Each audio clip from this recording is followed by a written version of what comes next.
मन्नाथ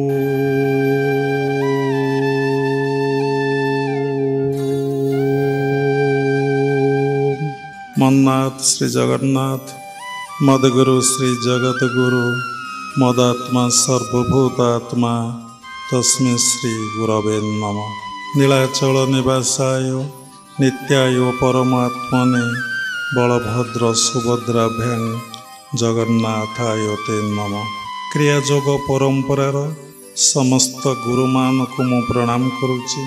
विश्वर प्रत्येक संप्रदायर गुरुमान को मु प्रणाम करुछि।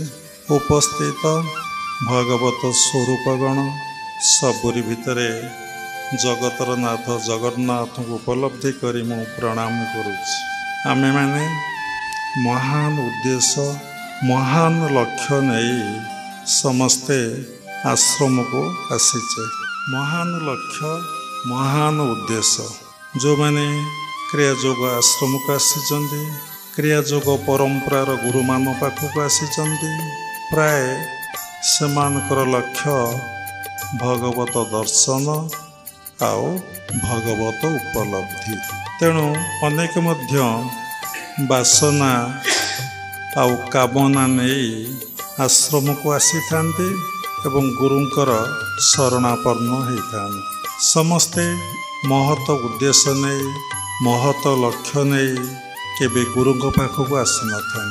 जो मानकर प्रारब्ध बहुत बलवान थाए सुसंस्कार थाए जेतबले जीवात्मा आउ किछि चाहे नहीं केवल से परमपिता परम ब्रह्म को चाहे सेतबले से साधना करने को बसे। जी कामना आ वासना नहीं आश्रम को आसी थांती सेमानकर साधना एते ठीक ठीक हुए ना। समस्तंकर किछि ना किछि अनुभूति अनुभव रही। जो महान उद्देश्य नहीं महान लक्ष्य नहीं आपण आश्रम को आसी थिले बा गुरुदेव पाखक आसी थिले किछि वर्ष किछि मास समस्तंकर निर्दिष्ट समय नहीं परे मनर भाव आ गोटे प्रकार हो जाए। जो माने सत पाई आसी थांती सेमानकर मनर भाव प्राय ठीक रुए। जो माने असत पाई आसी थांती तांकर मनर भाव आ गोटे प्रकार हो जाए। मनरे प्रश्न उठे सत कौन असत कौन। ए दुनिया रे एकमात्र सत्य से परमात्मा परम ब्रह्म जे थिले अछंती रहिबे। असत जे नथिला नथिले एबे अछंती पुणी रहिबे नाही। आम माने केही नथिले आसीचे पुणी भी आमे माने रहिबा नाही।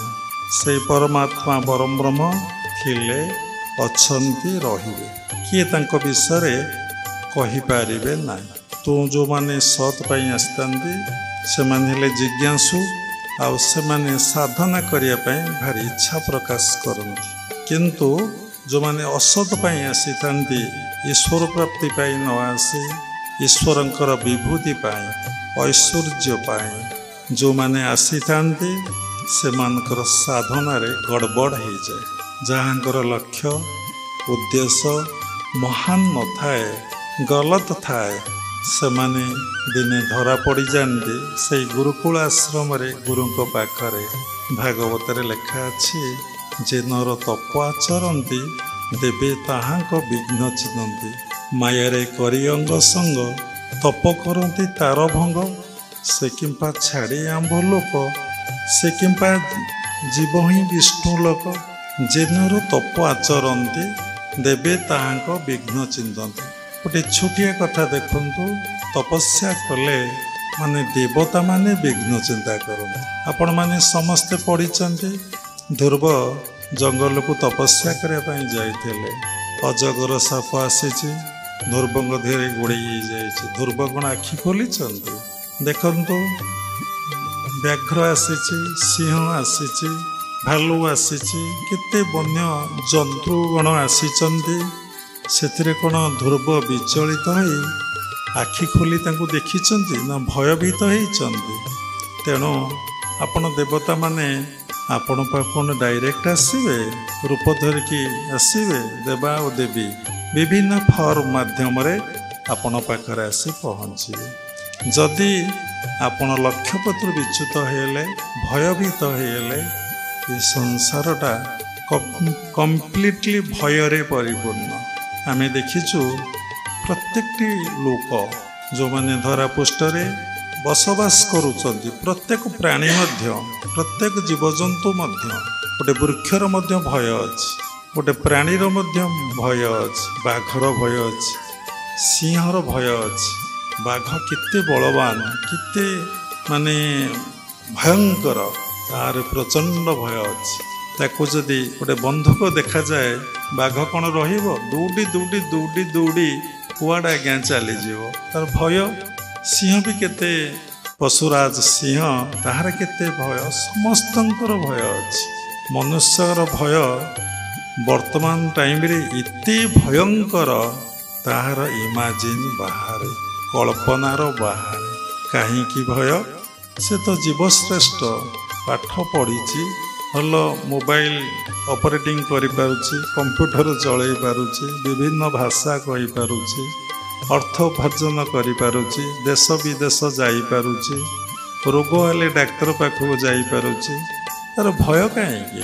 କ'ଣ ପାଇଁକି ଭୟ? ମୃତ୍ୟୁ ଭୟ, କାଳେ କିଏ ମୋ ଜମିବାଡ଼ି ନେଇଯିବ ଭୟ, ଧନ ଭୟ, କିଏ ମୋ ସମ୍ମାନ ନେଇଯିବ ସମ୍ମାନବତୀ ଭୟ, କିଏ ମୋତେ ଗାଳି ଦେବ ସେ ଭୟ, କାଳେ ମୋର ପିଲାପିଲି ମୋ କଥାରେ ନ ରହିବେ ସେ ମଧ୍ୟ ଗୋଟେ ଭୟ।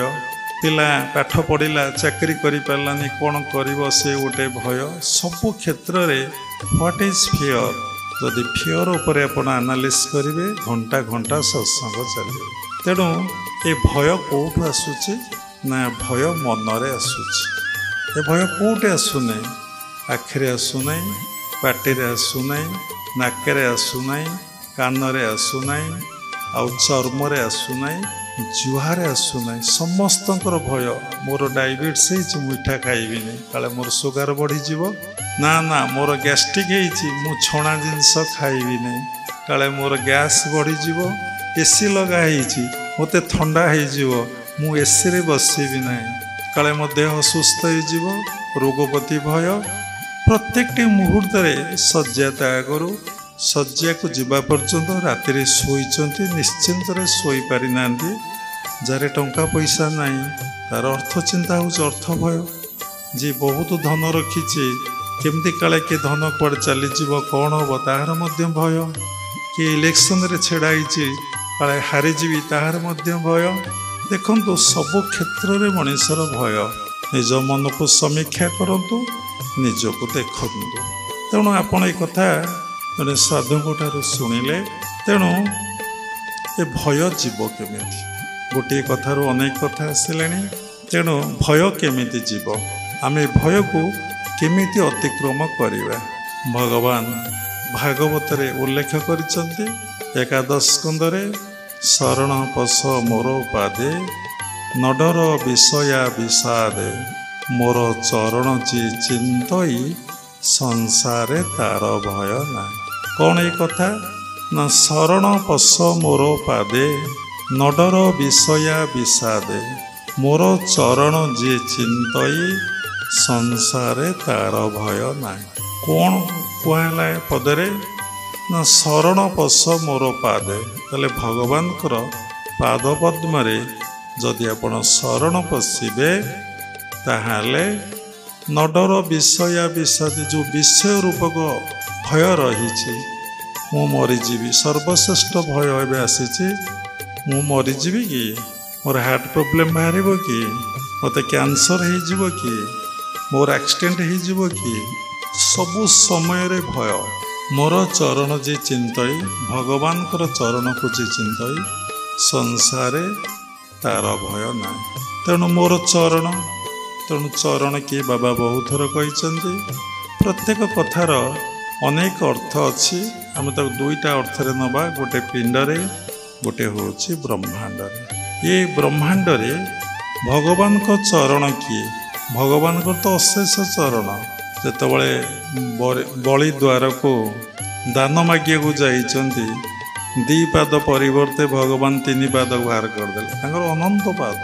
ତେଣୁ ଆମେ ଚିନ୍ତା କରି ଦେଖୁ ଯେ ସବୁରି ଭିତରେ ଭଗବାନକୁ ଚିନ୍ତା କରିବ। Everything is god, god is everything. ସବୁକିଛି ଭଗବାନ, ସବୁକିଛି ଭଗବାନ, ସମସ୍ତେ ଭଗବାନ। ଏଇ କଥା ଯେ ବ୍ରହ୍ମାଣ୍ଡରେ ଚିନ୍ତା କରିବ, ଦେଖିବେ ତାର କିଛି ଭୟ ରହିବ ନାହିଁ। ବାଘକୁ ଭୟ ନାହିଁ, ସାପକୁ ଭୟ ନାହିଁ, ରୋଗକୁ ଭୟ ନାହିଁ, ମୃତ୍ୟୁକୁ ଭୟ ନାହିଁ, କୌଣସି ଅଫିସରକୁ ଭୟ ନାହିଁ, କାହାରିକୁ ଏ ସଂସାରରେ ସେ ଭୟ, ପୋଲିସକୁ ଭୟ ନାହିଁ, କାହାକୁ ଭୟ ନାହିଁ। ଯେମିତି ଧ୍ରୁବ ତପସ୍ୟା କରୁଥିଲା, ଯିଏ ଆସିଲା କହିଲା ହେ ଭଗବାନ, ଯଦି ସେ ଭଗବାନ ନ ଭାବିଥାନ୍ତା ତାହେଲେ କ'ଣ ହେଇଥାନ୍ତା ନା ତାକୁ ନିଶ୍ଚିନ୍ତ ଭୟ ଲାଗିଥାନ୍ତା। ସବୁକିଛି ଭଗବତମୟ, ସବୁକିଛି ଈଶ୍ୱରମୟ, ସବୁକିଛି ସେ, ସବୁକିଛି ତୁମେ। ଯଦି ଆପଣ ଭାବିବେ ଆପଣଙ୍କ ଭିତରେ କାହାରିକୁ ଭୟ ମାଡ଼ିବନି। ଦେଖିଲେ ଚୋରଟାକୁ ମଧ୍ୟ ଦେଖିଲେ, ଜଣେ ଦସ୍ୟୁ ଲୋକକୁ ଦେଖିଲେ, ଡକାୟତ ଲୋକକୁ ଦେଖିଲେ, ଯେକୌଣସି ଖରାପ ଲୋକଟାକୁ, ଦୁର୍ଜନକୁ ଦେଖିଲେ, ତାମସିକ ଲୋକକୁ ଦେଖିଲେ ଆପଣ ମନରେ ଭୟ ଆସିବ ନାହିଁ। ଯଦି ଭାବି ନେବେ ସମସ୍ତେ ମୋ ପାଇଁ ଭଗବାନ। ଏ ସାଧାରଣ କଥା ନୁହେଁ, ଏକଦମ ଇଜି, କିନ୍ତୁ ଆକୁ ପ୍ରାକ୍ଟିସ୍ କରିବା ଟୁ ଡିଫିକଲ୍ଟ। ଚାହିଁଲେ ହେବ, କେବଳ ମଣିଷ କରିପାରିବ, ଆଉ କେହି କରିପାରିବେ ନାହିଁ। ସୂକ୍ଷ୍ମରେ ପିଣ୍ଡରେ ମୋର ଚରଣ ଯିଏ ଚିନ୍ତଇ, ସଂସାରେ ତାର ଭୟ ନାହିଁ। ତାର ଚରଣ ହେଲା ପିଣ୍ଡରେ ଶ୍ୱାସ ଆଉ ପ୍ରଶ୍ୱାସ। ଯଦି ଆପଣ ସେଇ ଶ୍ୱାସ ପ୍ରଶ୍ୱାସରେ ସବୁବେଳେ ମନକୁ ରଖିଦେଇପାରିବେ। ମନ କାହାକୁ କୁହନ୍ତି ନା ଜନ୍ମ ଜନ୍ମାନ୍ତର ସମଷ୍ଟିଗତ ସଂସ୍କାରକୁ ମନ କୁହାଯାଏ, ବା କର୍ମର ଫଳକୁ ମନ କୁହାଯାଏ, ବା ସଂକଳ୍ପ ବିକଳ୍ପାତ୍ମକ ବୃତ୍ତିକୁ ମନ କୁହାଯାଏ। କର୍ମର ଫଳକୁ ମନ କୁହାଯାଏ।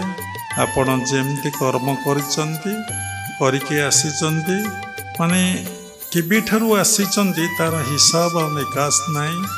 ସେବେଠାରୁ ସଂସ୍କାର ଆପଣ ଭିତରେ ଅଛି। ତେଣୁ ଆପଣଙ୍କର ମନଟା ରହିଛି, ସଂସ୍କାରରୁ ହିଁ ମନର ସୃଷ୍ଟି। କାହା ଭିତରେ ସାତ୍ଵିକ ମନ, କାହା ଭିତରେ ରାଜସିକ ମନ, କାହା ଭିତରେ ତାମସିକ ମନଟିଏ ରହିଛି। ସାତ୍ଵିକ ମନ ସତ୍ସଙ୍ଗ କରିବାକୁ ଭଲ ପାଏ, ସାଧୁସଙ୍ଗ କରିବାକୁ ଭଲ ପାଏ, ସାଧନା କରିବାକୁ ଭଲ ପାଏ, ବିଷ୍ଣୁ ଉପାସନା କରିବାକୁ ଭଲ ପାଏ, ସାତ୍ଵିକ ଖାଦ୍ୟ ଖାଇବାକୁ ଭଲ ପାଏ। ଜଣେ ସତ୍ସଙ୍ଗ ଶୁଣି କହିଲେ, ବାବା ଟିକେ ସାତ୍ଵିକ ଖାଦ୍ୟ ଉପରେ କହୁନାହାନ୍ତି। ସେ କଥା କୁହାଯାଇନି।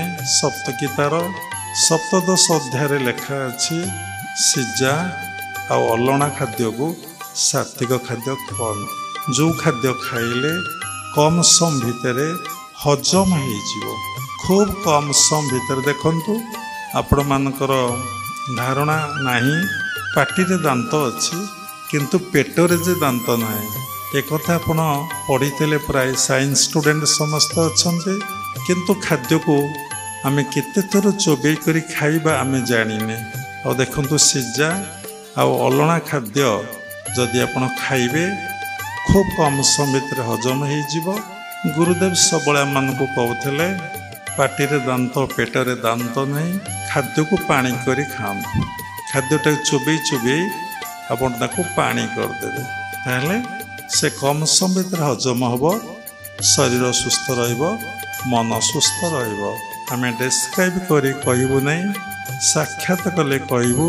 କାରଣ ଏ ସତ୍ସଙ୍ଗ ସମସ୍ତେ ଶୁଣୁଛନ୍ତି ସାରା ଭାରତରେ, ଭାରତବର୍ଷ ବାହାରେ।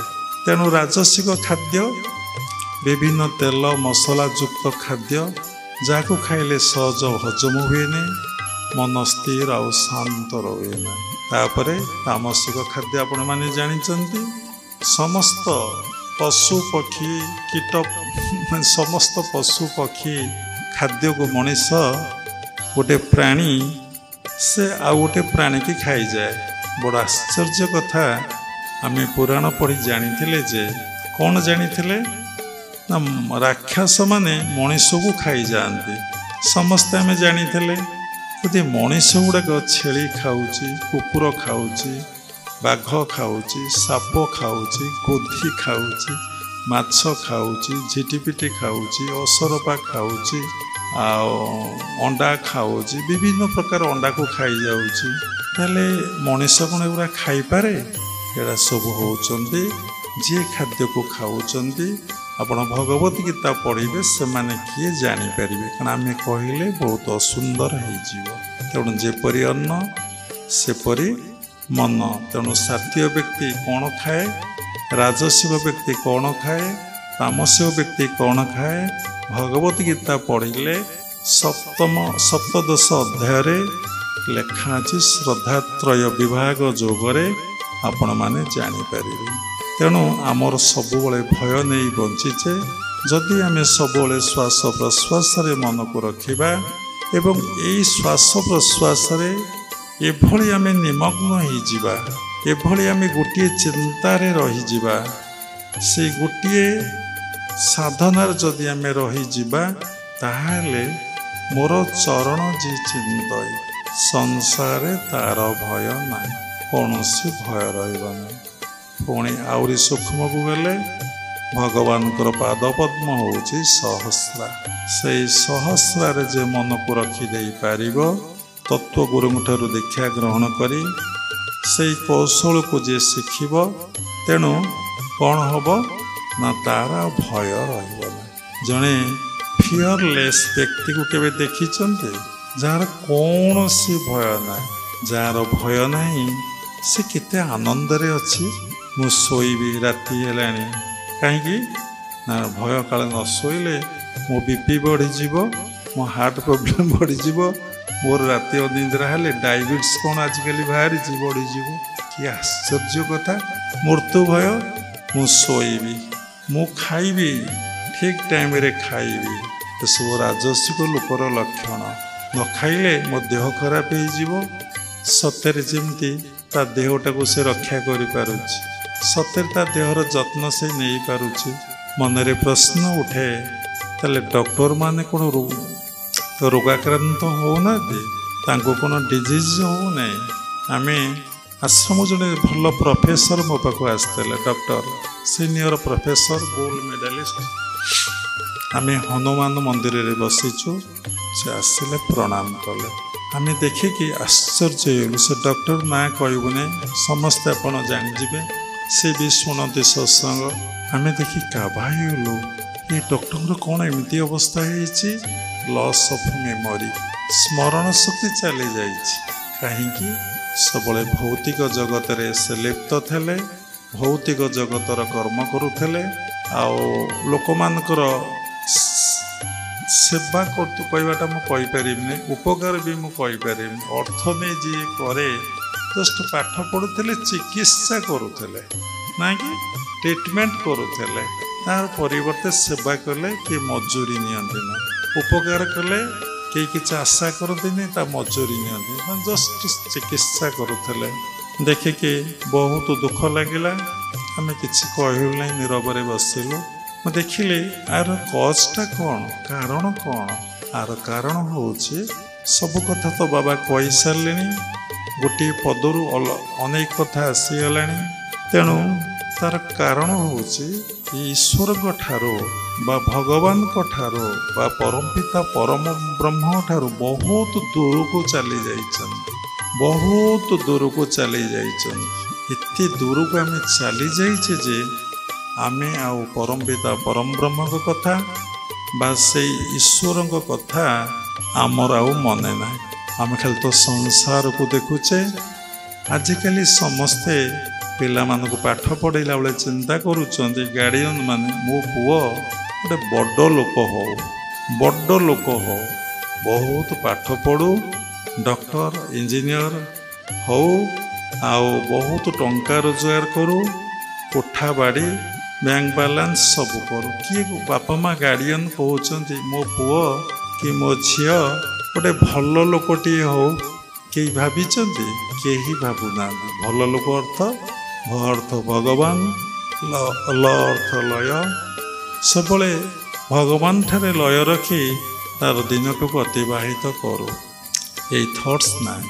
ତେଣୁ ଯେନର ତପ ଆଚରନ୍ତି ଦେବେ ତାହାଙ୍କ ବିଘ୍ନ ଚିନ୍ତନ୍ତି, ମାୟାରେ କରି ଅଙ୍ଗ ସଙ୍ଗ ତପ କରନ୍ତି ତାର ଭଙ୍ଗ। ତେଣୁ ଆମେ ସାଧନା କଲେ ପୂର୍ବଜନ୍ମ ସଂସ୍କାରରୁ ଅନେକ ବାଧା ବିଘ୍ନ ପ୍ରତିବନ୍ଧକ ଆସି ପହଞ୍ଚିବ। ଯେମିତି ପ୍ରତ୍ୟେକ ସାଧୁସନ୍ଥ ମହାପୁରୁଷଙ୍କ ଜୀବନରେ ଘଟିଛି, ସବୁ ହିଁ ନିଜର କର୍ମର ଫଳ, ସେଥିପାଇଁ କେହି ଦାୟୀ ନୁହନ୍ତି। ତେଣୁ ସାଧାରଣ ଯେଉଁମାନେ ଏବେ ଗୁରୁ ଆଶ୍ରିତ ହେଉଛନ୍ତି, ଦୀକ୍ଷା ଗ୍ରହଣ କରୁଛନ୍ତି, ସମସ୍ତଙ୍କର ମନ ଏତେ ଚଞ୍ଚଳ, ଏତେ ବ୍ୟସ୍ତ, ଏତେ ଅସ୍ଥିର, ଏତେ ଅଧୈର୍ଯ୍ୟ, ଏତେ ଭୟଯୁକ୍ତ, ତା କହିହେବ ନାହିଁ। ସମସ୍ତେ ନିଜ ମନକୁ ଦେଖନ୍ତୁ। Watch your thoughts, watch your mind, watch your breath. ନିଜ ମନକୁ ଦେଖନ୍ତୁ। କେହି ସ୍ଥିର ନୁହନ୍ତି, କେହି ଶାନ୍ତ ନୁହନ୍ତି, କେହି ଧୈର୍ଯ୍ୟବାନ ନୁହନ୍ତି। ତେଣୁ ଦେବତାମାନେ ସାଧନା କଲେ ବିଭିନ୍ନ ପ୍ରକାର ବିଘ୍ନ କରନ୍ତି। କାହିଁକି?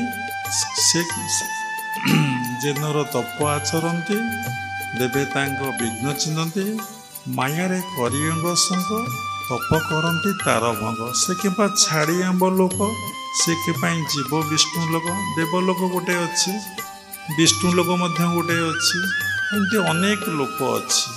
ସାଧନା କଲେ ଆପଣ ବୁଝିପାରିବେ। ତେଣୁ ଏ କାହିଁକି ବିଷ୍ଣୁ ଲୋକକୁ ଯିବ? ତେଣୁ ବିଭିନ୍ନ ପ୍ରକାର ବିଘ୍ନ ଘଟିବ ସାଧନା କଲେ।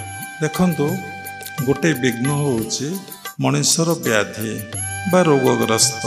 ମୁଁ ଜଣେ ରୋଗୀ ଲୋକ, ମୁଁ କେମିତି ସାଧନା କରିବି, ମୁଁ କେମିତି ଭଗବାନଙ୍କୁ ପାଇବି?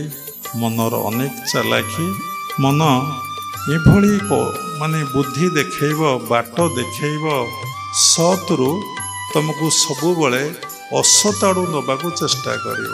କାରଣ ତମ ମନ ତମର ଶତ୍ରୁ, ତମ ମନ ତମର ମିତ୍ର ନୁହେଁ। ଭଗବତ ଗୀତାର 6ଠ ଅଧ୍ୟାୟକୁ ଯଦି ଧ୍ୟାନ ଯୋଗକୁ ପଢ଼ିବେ, ଏ ବିଷୟରେ ଡିଟେଲ ବୁଝିପାରିବେ। ଯେତେବେଳେ ମନ ଈଶ୍ୱରାଭିମୁଖୀ ହେବ, ସାଧନା କରିବାକୁ କହିବ, ସତ ସହିତ ସଙ୍ଗ କରିବାକୁ କହିବ, ଏ ବିଶ୍ୱ ବ୍ରହ୍ମାଣ୍ଡରେ ଭଗବାନ ସତ୍ୟ, ଜଗତ ମିଥ୍ୟା ବୋଲି କହିବ, ଜାଣିବେ ଆପଣଙ୍କ ମନ ଆପଣଙ୍କର ମିତ୍ର ହେଇଛି। ଯେତେବେଳେ ଏ ମନ ସଂସାରକୁ ଉପଭୋଗ କରିବାକୁ କହିବ, ଜାଣିବେ ଆପଣଙ୍କର ମନ ଆପଣଙ୍କର ଶତ୍ରୁ। ତେଣୁ ଏବେ ଆପଣ ପାଖରେ ପ୍ରଶ୍ନ ରହିଲା, ଆପଣଙ୍କ ମନ ଆପଣଙ୍କର ମିତ୍ର କିଏ? ଆପଣ ମନ ଆପଣଙ୍କର ଶତ୍ରୁ କିଏ? ମନ ହରାଇ ଯାକୁ ସେ ଯାଏ ହାରି, ମନକୁ ହରାଇ ଯିଏ ବିଜୟ ତାହାରି। ଦେଖନ୍ତୁ, ମୁଁ ତ ରୋଗଗ୍ରସ୍ତ, ମୁଁ କେମିତି ପାଠ ପଢ଼ିବି ଚିନ୍ତା ହେଉଛି କି? ମୁଁ ତ ରୋଗଗ୍ରସ୍ତ, ମୁଁ କେମିତି ରୋଜଗାର କରିବି? ମୁଁ ତ ରୋଗଗ୍ରସ୍ତ, ମୁଁ କେମିତି ପ୍ଲଟ୍ କିଣିକି ବିଲ୍ଡିଂ କରିବି? ମୁଁ ତ ରୋଗଗ୍ରସ୍ତ। ଶାନ୍ତ ହୋଇ ବସନ୍ତୁ, ଟିକେ ସାଉଣ୍ଡ କରନ୍ତୁ ନାହିଁ। ମୁଁ କେମିତି ବିବାହ ହେବି? ମୁଁ ତ ରୋଗଗ୍ରସ୍ତ। ମୁଁ କେମିତି ଅନେକ ଗୁଡ଼ିଏ କାମ କରିବି? ଦେଖନ୍ତୁ, ସମସ୍ତେ ଆଜିକାଲି ରୋଗଗ୍ରସ୍ତ, ସମସ୍ତେ ଆଜିକାଲି ମେଡ଼ିସିନ ଖାଉଛନ୍ତି। କାହାରି ଦେହ ଭଲ ନାହିଁ, କାହାରି ମନ ଭଲ ନାହିଁ, କାହାରି ଦେହ ସୁସ୍ଥ ନାହିଁ, କାହାରି ମନ ଭଲ ନାହିଁ। କିନ୍ତୁ ଭୌତିକ ଜଗତର ସମସ୍ତ କର୍ମ କରିବା ପାଇଁ ବାଘ, ସମସ୍ତେ ବାଘ। କିନ୍ତୁ ଯେତେବେଳେ ଆଧ୍ୟାତ୍ମିକ ଜଗତର କଥା ଉଠିବ, ସେତେବେଳେ ନାହିଁ ବିଭିନ୍ନ ପ୍ରକାର ଆମେ କୋଚ୍ ଦେଖେଇବା, ଏଇ ପ୍ରୋବ୍ଲେମ୍ ଅଛି, ଆଣ୍ଠୁ ଗଣ୍ଠି ବିନ୍ଧୁଛି, ମୁଁ ବସିପାରୁନାହିଁ, ଡାଇବେଟିସ୍ ହେଇଛି, ମୁଁ ଧ୍ୟାନ କରିପାରୁନାହିଁ, ବିଭିନ୍ନ କଥା କହିଲେ ସମୟ ଲାଗିବ। ତେଣୁ ଏଇଟା ନୁହେଁ କାରଣ। ମନରେ ପ୍ରଶ୍ନ ଉଠେ, ଅନ୍ଧ ଲୋକ ଆପଣ ଦେଖିଛନ୍ତି, ବହୁତ ଖରାପ କଥା କହିବାଟା ଉଚିତ ନୁହେଁ। ସେମାନେ ତ ବିବାହ ହେଇକି ସଂସାର କରୁଛନ୍ତି, କିନ୍ତୁ ଭଗବାନଙ୍କୁ ଧ୍ୟାନ କଥା କହିଲେ, ଭଜନ କଥା କହିଲେ, ଆଜ୍ଞା ଆମେ ତ ଖାଇବାକୁ ପାଉନୁ, ପିଇବାକୁ ପାଉନୁ, ଆମେ କେଉଁଠି ଭଜନ କରିପାରିବୁ? କହିଲେ ବହୁତ ଖରାପ। ଯାହାର ହାତ ଗୋଡ଼ ବିକଳାଙ୍ଗ, ସିଏ ତ ପୁଣି ସଂସାର କରିପାରୁଛନ୍ତି, କିନ୍ତୁ ଭଗବାନଙ୍କୁ ଭଜନ କଥା କୁହନ୍ତୁ, ସେ ଅଶେଷ କାରଣ ଦେଖେଇଦେବେ। ତେଣୁ ଦେଖନ୍ତୁ, ଆମ ଚିନ୍ତାଧାରା ଭିତରେ ବ୍ୟାଧି ईश्वर को डाकिबार केबे अंतराय नुहे। अंतराय सबू केस्रे होउची निजर मन। निजर मन अर्थ कौन? निजर जन्म जन्मांतर संस्कार को तो मन कहते। से संस्कार गुड़िक कर्मर फल को संस्कार कहुए। से गुड़िक तुमर प्रतिबंधक सृष्टि करुच्ची व्याधि रूप से। एमती 9टी विघ्न साधन रही। ये गोटे विघ्न कहले बहुत समय जीव परे कहवा। आउ गोटे हूँ आलस्य। सबु काम समय अच्छी। राति 4टार उठी ध्यान करवा ना निद भांगिला आम घंटा को देखिले पुणी शोई पड़े। शोबार गोटे सुख अच्छी। से सुख भली सुख ताको मन ही निए ना ध्यान करनी टिके शोई पड़ी। आउ घंटाटे जाओ आउ अध घंटाए जाओ। समस्त को आलस्य भगवान को ठारू साधना करई दिए नहीं। भगवान ठारू धीरे धीरे दूरे निए। किंतु भौतिक जगतर कर्म पाई एते आलस्य नहीं। कारण से टंका रोजगार करिवो, से जगह किणिम, से गाड़ी करिवो, से घर करिवो, ता स्त्री को नहीं दब, ता पिला छुआ को दे न दब। ये गोटा से आखिरे देखुची।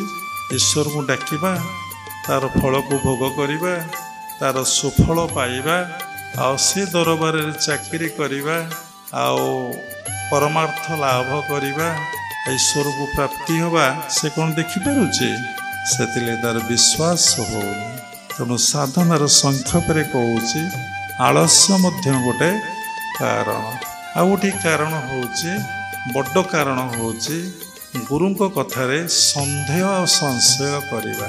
मंत्र मूलम गुरुर वाक्य। केते जन दीक्षित व्यक्ति गुरुंक कथा को मंत्र करिसंती। जहाँ कहले गुरुदेव ताकू ही मु पालन करिबी। मंत्र मूलम गुरुर वाक्य।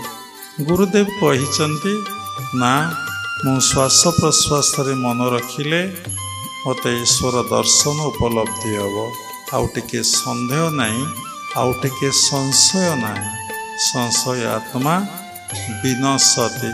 कि नाम जप पाई गुरुदेव कहिचंती राम हो, गोविंद हो, गोपाल हो, जगन्नाथ हो, गोपाल हो बा टोपाल हो, ना मुई नाम जप करी निश्चिंत मते मुक्ति आ मोक्ष ही प्राप्ति हम। ना गुरुदेव मते कहिचंती एई क्रिया अभ्यास करले तुम्हें निश्चिंत सविकल्प निर्विकल्प समाधि अवस्था लाभ करिवो। मूलटी अटई विश्वास कहि जगन्नाथ दास। विश्वास बिना कर्म जेते फल न फले कदाचिते। जहीं पूजिले तहीं सेई मूलटी विश्वास अटई। तेणु आमर सन्देह संशय रही जाउछि। आमे सेति लगी कोन करूचे ना साधना रे अग्रसर हो पारुने। जेमती गंगा कूलरे जड़े साधु बसवास करुले। लोक माने साधु मान पाखु जाती केमती मन भल रहिबो, देह भल रहिबो, आउ आनंदरे टिके दिन अतिबाहित हब। ये नाउरियाटी देखे डंगारे लोक मान को गंगा पार करे। से देखिले सबुदिने लोक आसुचंती साधु पाखक कौन सब फूल फल दौरान आउ कौन मंत्र नौकरी जाऊँगी। दिने साधु कौन कहले नाउरिया को डाकिले गंगार सेपारी रे साधुंकर काम थाए कहले मत टे गंगा पारी कर दियो। नाउरिया कहला आपण बसंतु। बसिले ठीक मझी नईरे कहला मते दीक्षा दियो, मंत्र टे दियो। साधु बहुत चतुर। से कहले तो नाउरिया डंगा बाहुची आकु मु कौन देवी। जेते बुझेले से किंतु बुझिला ना। एठी डंगा को बुड़ाई देवी, तमर मृत्यु हम, मोर मध्य मृत्यु हम। बाध्य गुरु कहले, साधु जनक कहले अरे ये जोटाक डंगारे मारुछु आकु कौन कहते ना कात कहते आहुला कहते। ये केते हाथे ना 10 हाथे। ना तोर मंत्र है 10 हाथे। तू 10 हाथे 10 हाथे 10 हाथे जप करू सकाळ आ संध्यारे तेते 10 हाथ आसी देखादब। मूलटी अटई विश्वास कहि जगन्नाथ दास। संशय आत्मा विनशति। से आसला गुरु को छाड़देला, साधु को सेकर छाड़देला।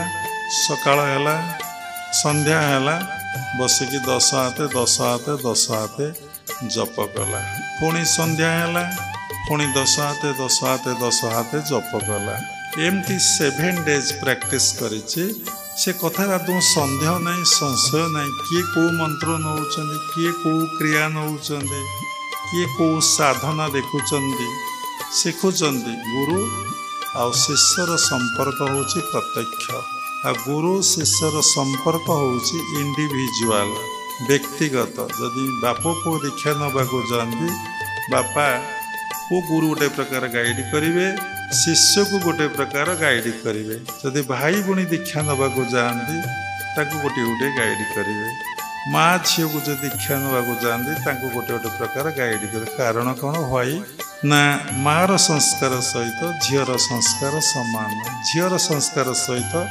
मार संस्कार सामान झीटी केते वर्ष है क्रिया अभ्यास करी आसूची जप करी आसूची सात्विक जीवन काटुची एवं माटी केते जन्म है क्रिया अभ्यास करिछि साधना करुछि सात्विक जीवन अतिवाहित करुछि समस्तंकर डिफरेंस किए संसार सहित आसक्त होउछि किए संसार सहित आसक्त होनी नामक मात्र संसार रे रहिछि किए संसार को माड़ी बसी धरिछि किए लिप्त किए निर्लिप्त भाव संसार रे रहिछि तेणु गुरु शिष्यर संपर्क डायरेक्ट आउ इंडिविजुअल बहुत लोक कहले सब विरोध कथा सत्य को उद्घाटन करने आमर इच्छा हुए तुम ताहा एमती कहवाटा उचित नुहे व्यक्तिगत भाव में कहले हम आज महापुरुष नहांती नाम आम दीक्षा नौचे आमको गाइड कर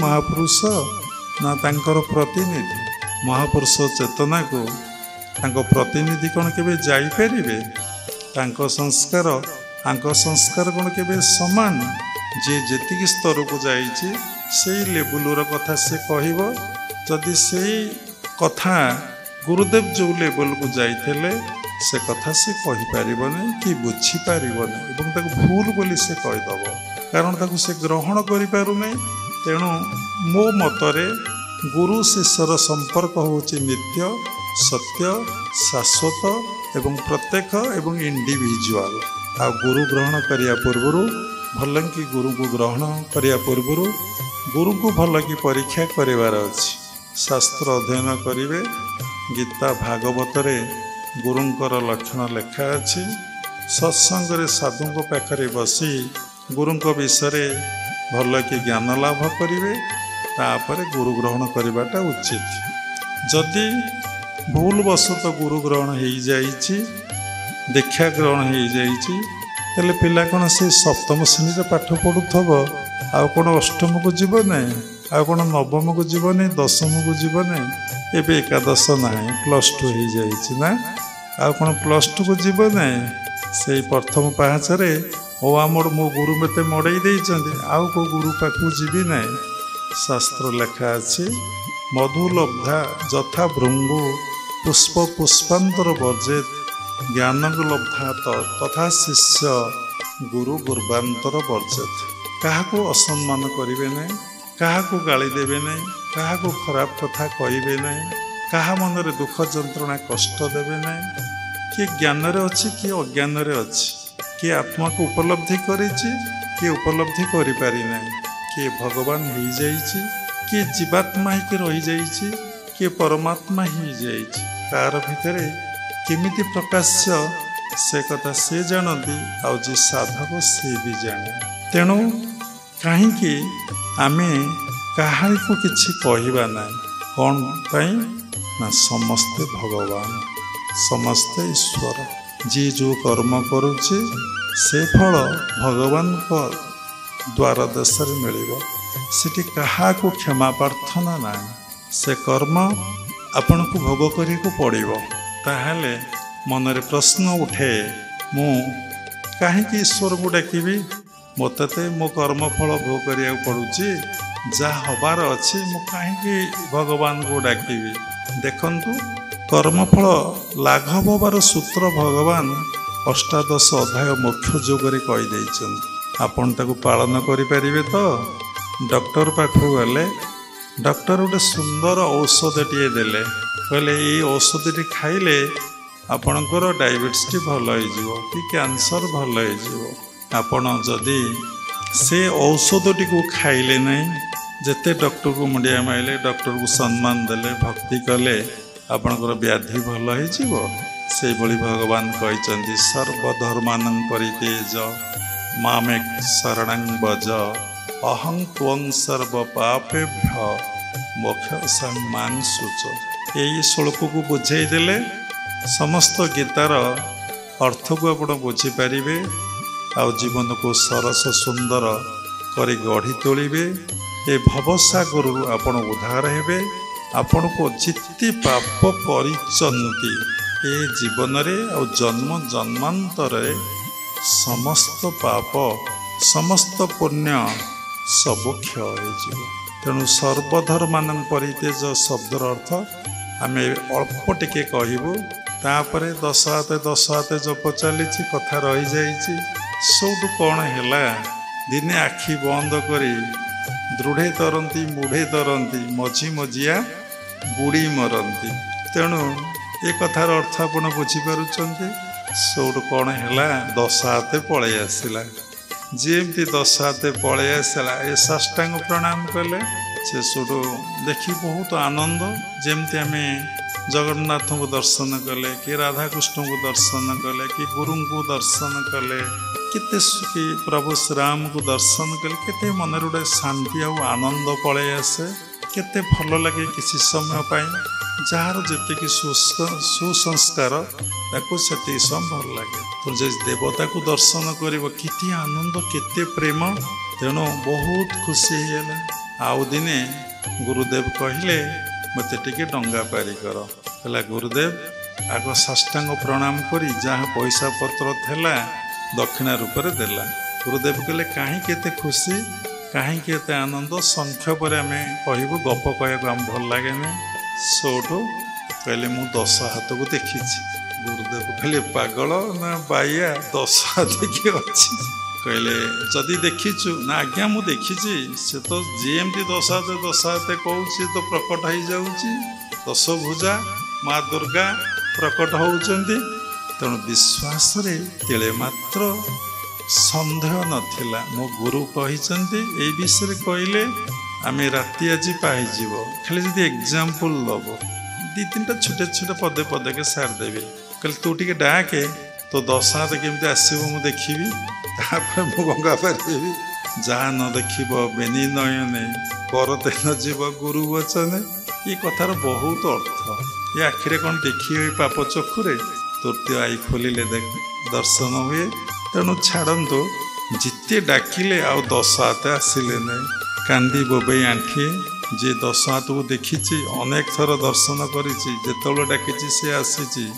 10 ଭୁଜା ମା ଦୁର୍ଗା ଯେତେବେଳେ ନ ଆସିବେ କେତେ କଷ୍ଟ ଲାଗିବ। ନିରୀହ ସରଳ ପ୍ରାଣୀଟିକୁ ଶୂନ୍ୟବାଣୀ ହେଲା। ତୋ ଗୁରୁଙ୍କ ପରି ତୋ ଗୁରୁଙ୍କ ହୃଦୟ ନିର୍ମଳ ନୁହେଁ। ତାଙ୍କୁ ଜ୍ଞାନ ଜଣା ଅଛି, ତାଙ୍କ ପାଖରେ ସେତିକି ଭକ୍ତିଭାବ ନାହିଁ, ସେତିକି ସମର୍ପଣ ନାହିଁ। ତେଣୁ ତାଙ୍କୁ ମୁଁ ଦର୍ଶନ ଦେବି ନାହିଁ। ସେଇଠୁ ଚାଲିଗଲେ ମୁଁ ତୋତେ ଦର୍ଶନ ଦେବି। କହିଲେ କ'ଣ କହିଲେ ତୋ ମା? ନା ମା କହୁଛନ୍ତି ଯେ ସେ ଆପଣଙ୍କୁ ଦେଖାଦେବେ ନାହିଁ। ନା କାହିଁକି? ନା ସେ କହିଲେ ଯେ କ'ଣ ମୋ ମନ ଭଳି ଆପଣଙ୍କ ମନ ନିର୍ମଳ ହେଇନାହିଁ। ତେଣୁ କବିର ଗୋଟେ କଥା କହିଥିଲେ, ଆମର ତ ଏତେ ନଲେଜ ନାହିଁ, ଆମେ ତ ଏତେ ପାଠଶାଠ ପଢ଼ିନୁ। କହିଲେ ମନ ଏସେ ନିର୍ମଳ କର ଯେସେ ଗଙ୍ଗା ନୀର, ପିଛେ ପିଛେ ହରି ଫିରେ କହତ କବିର। ତେଣୁ ମନକୁ ଯଦି ଗଙ୍ଗା ପାଣି ଭଳି ନିର୍ମଳ କରିଦେବେ, ଶୁଦ୍ଧ ପବିତ୍ର କରିଦେବେ, ପିଛେ ପିଛେ ହରି ଫିରେ, ତମ ପଛରେ ଭଗବାନ ଯିବେ। ତୁମେ ଭଗବାନଙ୍କ ପଛରେ ଗୋଡ଼େଇବାର ଆବଶ୍ୟକ ନାହିଁ। ଭଗବାନ ତମ ଆଗରେ ପ୍ରକଟ ହେବେ, ତୁମକୁ ଦର୍ଶନ ଦେବେ, ଆଶୀର୍ବାଦ ଆଉ କୃପା କରିବେ। ଗାଁ ଗଣ୍ଡାରେ ସାଧାରଣ ଲୋକମାନେ କହନ୍ତି, ଆରେ ଏଇ ସରଳ ଲୋକଟିଏ, ଆ ମନ ବହୁତ ସ୍ୱଚ୍ଛ ନିର୍ମଳ, ଏ ପବିତ୍ର ମନ ଆରେ ଆଜି ଫଙ୍କସନ୍ ତାର ହେଉଛି ନା, ଜମା ବର୍ଷା ହେବ ନାହିଁ, ସୁନ୍ଦର ଭାବରେ ତାର ଫଙ୍କସନ୍ ହେଇଯିବ। ତେଣୁ ସବୁରି ମୂଳରେ ହେଉଛି ମନ। ତେଣୁ ସାଧନାରେ ଘୋର ବିଘ୍ନ ହେଉଛି ସନ୍ଦେହ ଆଉ ସଂଶୟ। ତେଣୁ ମନକୁ ଯଦି ଗଙ୍ଗା ପାଣି ଭଳି ଆମେ ନିର୍ମଳ ସ୍ୱଚ୍ଛ କରିଦେବା, ତାହେଲେ ପିଛେ ପିଛେ ହରି ଫିରେ, ତେଣୁ ଆପଣଙ୍କ ପଛରେ ଭଗବାନ ଦୌଡ଼ିବେ। ଭାଗବତ ଲେଖା ଅଛି, ସ୍ୱଭାବ ନିରପେକ୍ଷ ଶାନ୍ତ ତପସ୍ୱୀ ରିପୁ ବିବର୍ଜିତ ସମଦରସୀ ପ୍ରେମାପ୍ଲୁତ ଦୟା ସାଗର ପରହିତ ହେମନ୍ତ ପ୍ରାଣୀଙ୍କର ପଛେ ପଛେ ନିତ୍ୟ ମୁଁ ବୁଲଇ ପ୍ରତ୍ୟକ୍ଷେ ଆବରି ଥାଇ ବେନି ପାଶେ ତାର ଚରଣ ରେଣୁ ଆସେ। ସ୍ୱଭାବ ନିରପେକ୍ଷ ଆଉ ଶାନ୍ତ। ଦେଖନ୍ତୁ ଆପଣମାନେ ସମସ୍ତେ ଏ ଦୁନିଆରେ ସମସ୍ତେ ପକ୍ଷ ନେଇଛନ୍ତି। ଏବେ ଇଲେକ୍ସନ ଆସୁଛି, ଆପଣମାନେ ଦୀକ୍ଷିତ ବ୍ୟକ୍ତି ପକ୍ଷ ନେବେ। କିଏ ବିଜେଡି କି ଭୋଟ ଦେବ, କିଏ ବିଜେପି କି ଭୋଟ ଦେବ, କିଏ କଂଗ୍ରେସକୁ ଭୋଟ ଦେବ। ତେବେ ନିରପେକ୍ଷ ହେଇପାରିଲ ନାହିଁ, ଭଗବାନ ତମଠୁ ଦୂରେଇ ଯିବେ। ଜଣେ ତହସିଲଦାର ଆଶ୍ରମ ଆସିଥିଲେ ଇଲେକ୍ସନ ଟାଇମ୍, କହିଲେ ଏଠି ରାଜନୈତିକ ଆଲୋଚନା ହୁଏ। ବୋଲି ରାଜନୀତି ଆମେ ତ ଜାଣିନୁ, ପାଠ ପଢ଼ିନୁ, ରାଜନୀତି କ'ଣ? ଆପଣ କେଉଁ ଦଳୀୟ ନୁହନ୍ତି? ମୁଁ ଦଳୀୟ କ'ଣ ହୁଅନ୍ତି ସାଧୁମାନେ? ଭଗବାନଙ୍କୁ ଯେ ଦର୍ଶନ ଉପଲବ୍ଧି କରିବା ପାଇଁ ତ ସମସ୍ତେ ସମାନ, ସେ ପକ୍ଷ କେମିତି ନେବେ? ଆପଣ କ'ଣ ସତରେ ଭୋଟ ଦେଇନାହାନ୍ତି? ଆମେ ଭୋଟ ଦେଇନୁ। ପାଖରେ ଜଣେ ବ୍ୟକ୍ତି ଥିଲେ, ସେ କହିଲେ ନାଇଁ ବାବା ଭୋଟ ଦେଇନାହାନ୍ତି। ତେଣୁ ସ୍ୱଭାବ ନିରପେକ୍ଷ ଆଉ ଶାନ୍ତ। ଦେଖନ୍ତୁ ସବୁ ସମୟରେ ଆମେ ଅଶାନ୍ତ। ସମୁଦ୍ର ଅଶାନ୍ତ ହେଇଛି, ମତ୍ସ୍ୟଜୀବୀମାନେ ସମୁଦ୍ରକୁ ମାଛ ମାରିବାକୁ ଯିବେନି। କ'ଣ ହେଇଛି ନା ସମୁଦ୍ରରେ ଘୂର୍ଣ୍ଣି ବଳୟ ଦେଖାଦେଇଛି, ନା ପ୍ରବଳ ଝଡ଼ ହେଉଛି, ପବନ ପ୍ରବାହିତ ହେଉଛି। ଯଦି ସମୁଦ୍ରରେ ପବନ ଠିକ୍ ଭାବରେ ପ୍ରବାହିତ ହେବ ବା ଶାନ୍ତ ଭାବରେ ପ୍ରବାହିତ ହେବ, ଦେଖିବେ ଢେଉ ଲହଡ଼ି ଗୁଡ଼ାକ କେତେ ଶାନ୍ତ ଭାବରେ ଆସିବେ। ଶୀତ ଦିନରେ ସମୁଦ୍ର କୂଳ ଯାଇ ଦେଖିବେ ଶାନ୍ତ ଭାବରେ ଲହଡ଼ି ଆସେ ଏବଂ ଯାଏ, ଅଶାନ୍ତ ହୁଏନି ସମୁଦ୍ର। ତେଣୁ ଏ ଶରୀରୂପକ ସମୁଦ୍ର ଭିତରେ ଏତେ ଜୋର ପବନ ପ୍ରବାହିତ ହେଉଛି, ଏ ମନ ଅଶାନ୍ତ, ତା ଭିତରୁ କେହି ପ୍ରବେଶ କରିପାରିବେ ନାହିଁ। ଯଦି ଏ ପବନକୁ ନିୟନ୍ତ୍ରଣ କରାଯିବ, ଆୟତ୍ତ କରାଯିବ, ତାହେଲେ ମନ ସବୁବେଳେ ଶାନ୍ତ ରହିବ। ସ୍ୱଭାବ ନିରପେକ୍ଷ ଶାନ୍ତ ତପସ୍ୱୀ। କେହି ଆମେ ତପସ୍ୟା କରୁନେ, ସମସ୍ତେ କ'ଣ କରୁଛେ ନା ଭୋଗ କରିବାକୁ ଚାହୁଁଛେ। ଶୀତ ଆସିଲା ଘୋରି ହେବା, ବର୍ଷା ଆସିଲା ରେନିକୋଟ୍ ଘୋରି ହେବା, ଗରମ ହେଲା ଫ୍ୟାନ୍ ବା ଏସି ଲଗାଇବା। ସବୁବେଳେ ଆମେ କ'ଣ କରୁଛେ ନା ତପସ୍ୱୀ ନୁହଁ। ପ୍ରକୃତି ଗଣ ଇନ୍ଦ୍ରଗଣକୁ ନିୟନ୍ତ୍ରଣ କରିବା, ଆୟତ୍ତ କରିବାକୁ ତପ କୁହାଯାଏ। ବ୍ରହ୍ମାଣ୍ଡରେ ଟିକିଏ ସଂକ୍ଷେପରେ କହିଦେଲି, ପିଣ୍ଡରେ ମଧ୍ୟ ସଂକ୍ଷେପରେ କହିଦେଉଛି। ଆଗ ଏ ମନକୁ ନିୟନ୍ତ୍ରଣ କଲେ ଅଟୋମେଟିକ୍ ଇନ୍ଦ୍ରଗଣ ପ୍ରକୃତିଗଣ ନିୟନ୍ତ୍ରଣ ହେଇଯିବେ। ଯଦି ଗୋଟି ଗୋଟିକୁ ନିୟନ୍ତ୍ରଣ କରିବାକୁ ଚାହିଁବେ, ଆପଣ କେବେ ପାରିବେ ନାହିଁ।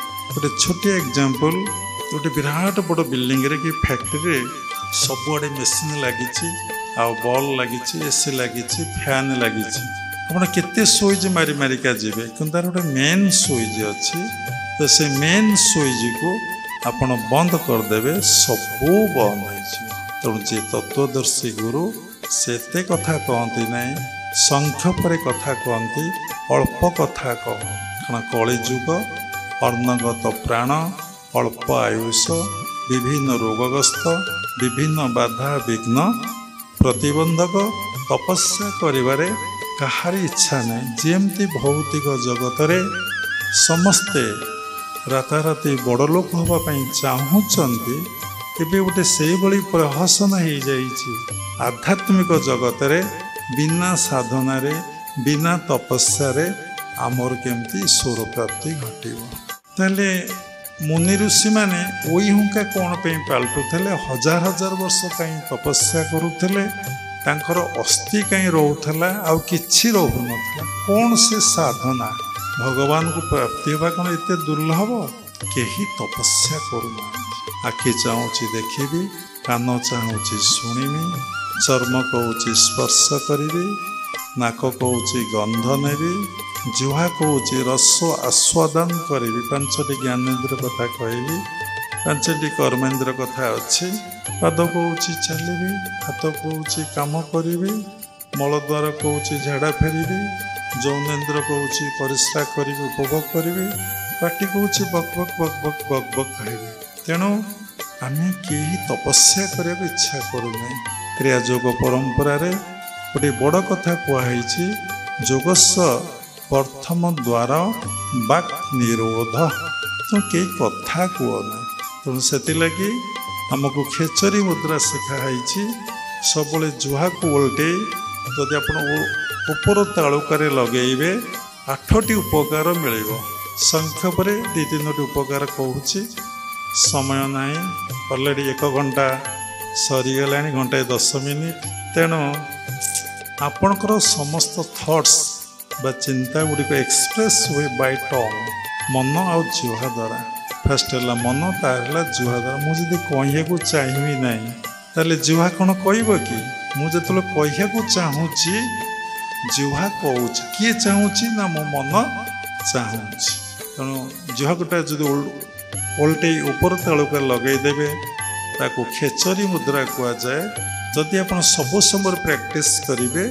आपणकर जहाँ भीतर थॉट्स आसूची आ एक्सप्रेस करने को इच्छा हेनी गोटे उपकार सेकेंड उपकार होची आपण लाल एत दूर सिक्रेशन हम आपणकर हजम शक्ति बढ़ीज थार्ड होची आपणकर ब्रह्मचर्य रक्षा फोर्थ होची कौन आपण बॉडी बहुत एनर्जी पाइज फिफ्थ होची आपण श्वास प्रश्वास डायरेक्ट जाऊँगी डायरेक्ट आसूची नाक बाटे भितर को जाऊँगी पुणी भितर पदा को आसूची देखंतु 99 साइक्लोन जे देखी थे आम आश्रम बारंडार बसी एकांतर एकुटिया देखुलु पवन जदि सीधा एमती प्रवाहित हम कौन सी वृक्ष लता कि कोठा बाड़ी भांगीब ना पवनटा जदि घूर्णन आकार मंडल आकार एमती एमती बुलिब आपण देखिए एते पावरफुल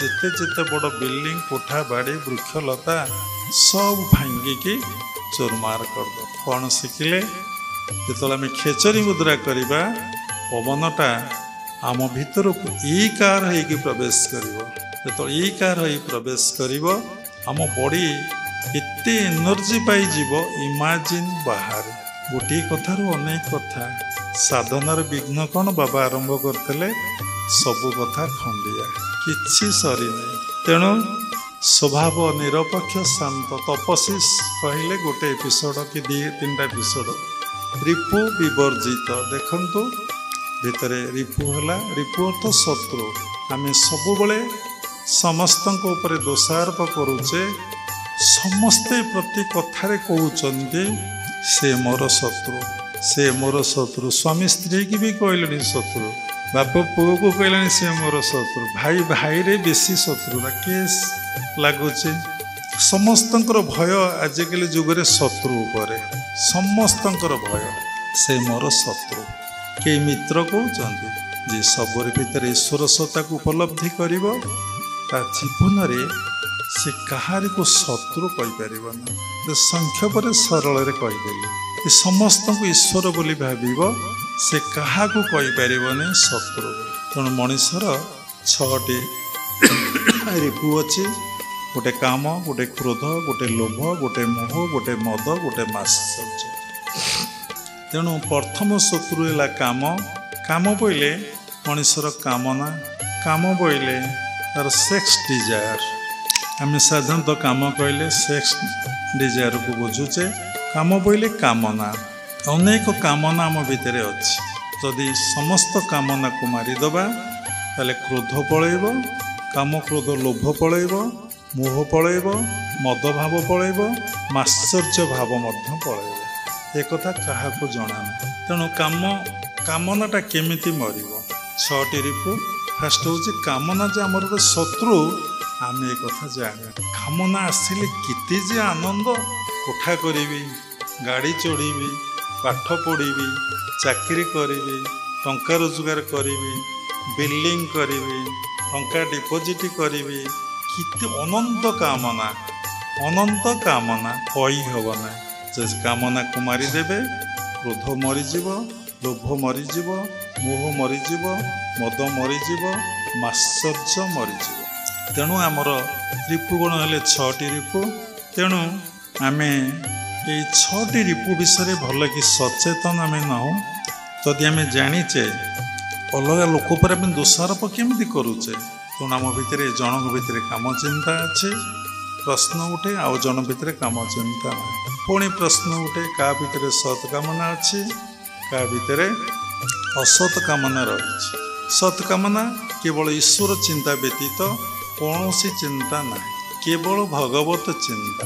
ଭଗବାନଙ୍କୁ ଦର୍ଶନ କରିବି, ଅନୁଭବ କରିବି, ମୁଁ ସେ ମିଠା ଖାଇବି, ଅଲଗା ଲୋକକୁ ସେ ମିଠାଟା ଦେବି, ଖୁଆଇବି।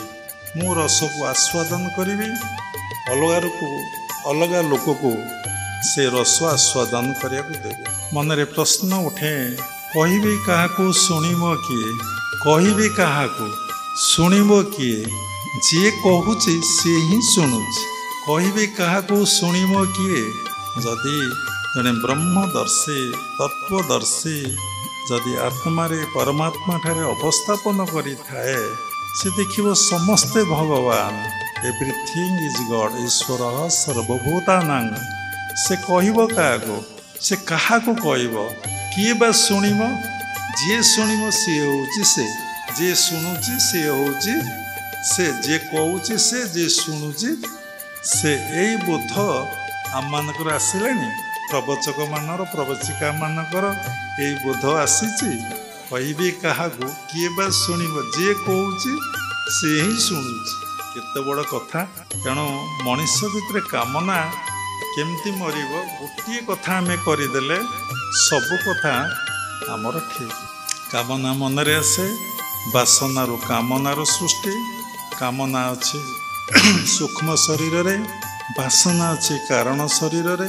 ସବୁରି ମୂଳରେ ହେଉଛି, ଯଦି ଆପଣଙ୍କର ଶ୍ୱାସ ପ୍ରଶ୍ୱାସ କୁମ୍ଭକ ହେଇଗଲା, ତାହେଲେ ଆପଣଙ୍କର ବାସନା କାମନା ମରିଯିବ। ଗୋଟେ ଶ୍ଲୋକ ଅଛି ଭଗବତ ଗୀତାରେ, ଜ୍ଞାନାଗ୍ନି ସର୍ବକର୍ମାଣି ଭସ୍ମସାତ୍ କୁରୁତେ ତଥା। ତେଣୁ ଜ୍ଞାନାଗ୍ନି ସର୍ବକର୍ମାଣି ପ୍ରାରବ୍ଧ ସଞ୍ଚିତ କ୍ରିୟମାଣ ଭସ୍ମସାତ୍ କରିଦେବ। କିଏ? କୁରୁତେ ତଥା, ଅର୍ଜୁନକୁ ଭଗବାନ କହୁଛନ୍ତି। ତେଣୁ ଜ୍ଞାନାଗ୍ନିଟା କ'ଣ? ମୋ ଘରେ ଜ୍ଞାନ ଦୀପ ଜାଳି ଅଜ୍ଞାନ ଖଣ୍ଡ ବନମାଳେ। ତେଣୁ ମୋ ଭିତରେ ଗୋଟେ ଛୋଟିଆ ପ୍ରଶ୍ନ ଏବଂ ଛୋଟିଆ ଉତ୍ତର, ଯଦି ଜ୍ଞାନାଗ୍ନିଟା ଜଳିଯିବ ତାହେଲେ ସମସ୍ତ ପ୍ରାରବ୍ଧ ସଞ୍ଚିତ କ୍ରିୟମାଣ ଆମର ଗୋବଶ ହେଇଯିବ। କଥା ପଦେ ପଦେ କି ଆମେ କହୁଛେ ମୋ ଭାଗ୍ୟରେ ଏଇଆ ଥିଲା, ମୋର ପ୍ରାରବ୍ଧଟା ଏଇଆ, ଆକ୍ସିଡେଣ୍ଟ ହେଇଗଲା, ମୋ ଭାଗ୍ୟରେ ଥିଲା। ଆଜି ବହୁତ ସମ୍ପତ୍ତି ପାଇଲେ, ଐଶ୍ୱର୍ଯ୍ୟ ପାଇଲେ, ମୋ ଭାଗ୍ୟରେ ଥିଲା, ମୋ କର୍ମରେ ଥିଲା।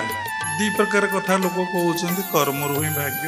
ତେଣୁ ଭାଗବତରେ ଲେଖା ଅଛି, ଭୂତାତ କର୍ମ ପାଦେ ସେବ କର୍ମ ନାହିଁ ଅନ୍ୟ ଦେବ। ତେଣୁ କାମନା ମାରିଦେଲେ, ଦେଖନ୍ତୁ ଆଜି ଲୋକ ବହୁତ ରାଗୁଛନ୍ତି। 50 ବର୍ଷ ପରେ ବା ପୂର୍ବରୁ କେହି ଏତେ ରାଗୁ ନଥିଲେ। କାହିଁକି? ଲୋକମାନେ ସରଳ ଥିଲେ, ସାଧାରଣ ଥିଲେ, ନିଷ୍କପଟକ ଥିଲେ। ସରଳ ସଂଜ୍ଞା ଆପଣମାନଙ୍କୁ ଜଣା ନାହିଁ, ପଚାରିଲେ କହିପାରିବେନି। ସତ୍ସଙ୍ଗ ସରୁ ପ୍ରଶ୍ନ ଉତ୍ତର କାର୍ଯ୍ୟକ୍ରମ ହେବ। କେତେଜଣ ଆପଣମାନେ କହିବେ ଦେଖିବା।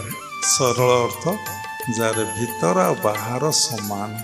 ଭିତର ଆଉ ବାହାରଟା ହେଉଛି ସମାନ। ସେ ଯାହା କହେ ତା ଭିତରେ କିଛି ନଥାଏ, ଗଣ୍ଠି ନାହିଁ। ସରଳ ବାଉଁଶ, ଗଣ୍ଠିଆ ବାଉଁଶ, ଗଣ୍ଠି ନାହିଁ, କିଛି ତା ଭିତରେ ନାହିଁ। ଭାରି ଖୋଲା ଲୋକଟାରେ, କୋଉଠୁ ଖୋଲା ଲୋକ ମେଲା ହେଇଛି।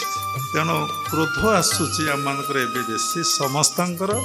ତା ମୂଳରେ ହେଉଛି ଆମର ଡିଜାୟାର ଫୁଲଫିଲ୍ ନହେଲେ ଆମର କ୍ରୋଧ ଆସିବ। ଯେତେବେଳେ ଲୋକର ଡିଜାୟାର ସବୁ ଫୁଲଫିଲ୍ ହେଇଯିବ, ଡିଜାୟାର କେବେ ଫୁଲଫିଲ୍ ହେବ ନାହିଁ। ପାଠ ପଢ଼ିଛେ, human wants are unlimited always, one wants fulfil, another wants will come. ତେଣୁ ଗୋଟେ ଅଭାବ ଅସୀମ, ଗୋଟେ ଅଭାବ ପୂର୍ଣ୍ଣ ହେଲେ ଆଉ ଗୋଟେ ଅଭାବ ଆସିବ। ଦେଖନ୍ତୁ, ଖାଲି ପାଠ ପଢ଼ି ମୁଁ ଟିକେ ଚାକିରି କରେ ନା, ମୋର କିଛି ଦରକାର ନାହିଁ, ସେ ସର୍ଭିସଟା ଯଥେଷ୍ଟ।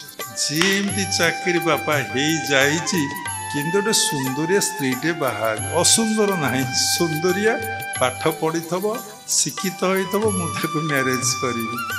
ଯିଏ ଏମିତି ବାବା ମୋର କିଛି ଦରକାର, ଗୋଟେ ପିଲାଟାଏ। ଆରେ ପାଠ ପଢ଼ାରୁ ଚାକିରି, ଚାକିରିରୁ ବିବାହର, ବିଭାଗରୁ ପୁଣି କ'ଣ ଆସିଲା ନା ଛୁଆ। ଏ ଛୁଆଟା କେମିତି ସୁସ୍ଥ ରହିବ? ଇଏ ଗୋଟେ କେମିତି ବଡ଼ ମଣିଷ କହିଲେ ବହୁତ ସମୟ ଲାଗିବ। ଦେଖନ୍ତୁ, ନିଜ ଜୀବନଟାକୁ ଦେଖନ୍ତୁ। निज मनटा को देखो मन केमती संसार करी करी करी करी जाउछ आम कथा आपण को उपस्थापना करूछु आमे बहुदिन दीर्घ 30 वर्ष पूर्वर आमे ए भुवनेश्वर ठारू 10 किलोमीटर आगरे अवस्थापन करूँ दीर्घ 2 वर्ष साधना कठोर साधन निमग्न थिलु मुझे भगवान जगन्नाथ कही प्रभु गोटे छुटिया गुंठे जगटे दरकार से आश्रम कर बसबी आठ केवल ध्यान करी आछि करी ना केवल साधना साधना क्या कहती ना भगवान को पाइबा जो कौशल को अभ्यास करा जाए ताको कहती साधना सबकि गोटे गोटे साधना प्रकृत साधना हूँ ईश्वर प्राप्ति जहाँ आम अभ्यास करूँ ताको ही साधना कहुए एबे देखंतु केते बड़ आश्रम केते मंदिर केते कोठाबाड़ी आम बहुत समय से पुराना कथा को मन पकू से दिनर कथा को एवं पुरी आश्रम एवं भुवनेश्वर शारदा माँ रश्मिमा करदे ध्यान केन्द्र सीठी पुणी बाबा दौड़िके आसुन किए कह किए शुण जी कहूँ से शुण जी कहूँ से शुणुची जो से बोध हम साधक नीरव हो से किछि कहब नहीं सबुबले मौनवर्तरे रही सेमती समय आसिले सहस्र रहिले कथा हुए नहीं आज्ञा को खेरण हेले कथा हुए जो समस्ते ब्रह्म आत्मा बोली बोध हम से कौन हम वासुदेव सर्वमिति हो तुम्हें भगवान हो तुम्हें क्या किसी कहीपर ना नीरव देखुव आखि थाई आखि रही कान थाई कान रही पाटी थाई पाटी रही साधु भल भाव कहते आखि थाई जदि अंध होइबु कान थाई जदि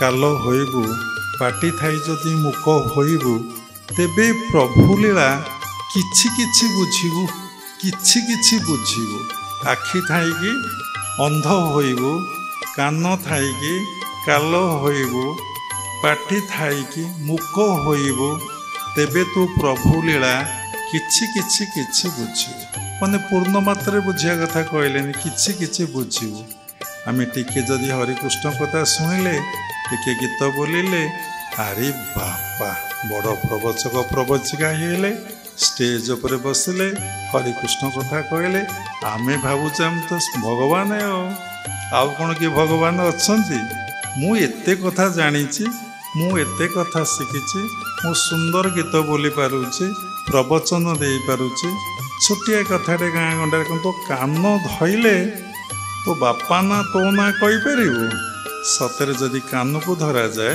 तर साइंटिफिक अच्छी कान धरले बहुत उपकार मिले दी कान को जब धरी दीटा चटकना आप गाले देवे आपड़ किसी समय बालांस माइंड हो समय जदि मथा पर ठोकर देवे आपंकर बालांस माइंड हो सब सीधा बसवे स्पाइन को स्ट्रेट करेंगे आपंकर बालांस माइंड हो गीता भागवत लिखा अच्छे तेणु कौन है क्रोधरे कथाटा रहीगला समस्ते भी रागुंट कथा कथा के समस्त राग कौन पाई ना डिजायरटा फुलफिल होनी कामनाटा जार कामना ना से कहारी उपर रागिव कहारी उपर विरक्ति हम कहा उपर से केवे अशांत हम सदी सब ईश्वर करुचंती कराउचंती अनुभव करुथब से सब नीरव द्रष्टा केवल अनुभव काम क्रोध लोभ तार तो कामना नहीं लोभ कौट आसो सबूर सृष्टि होची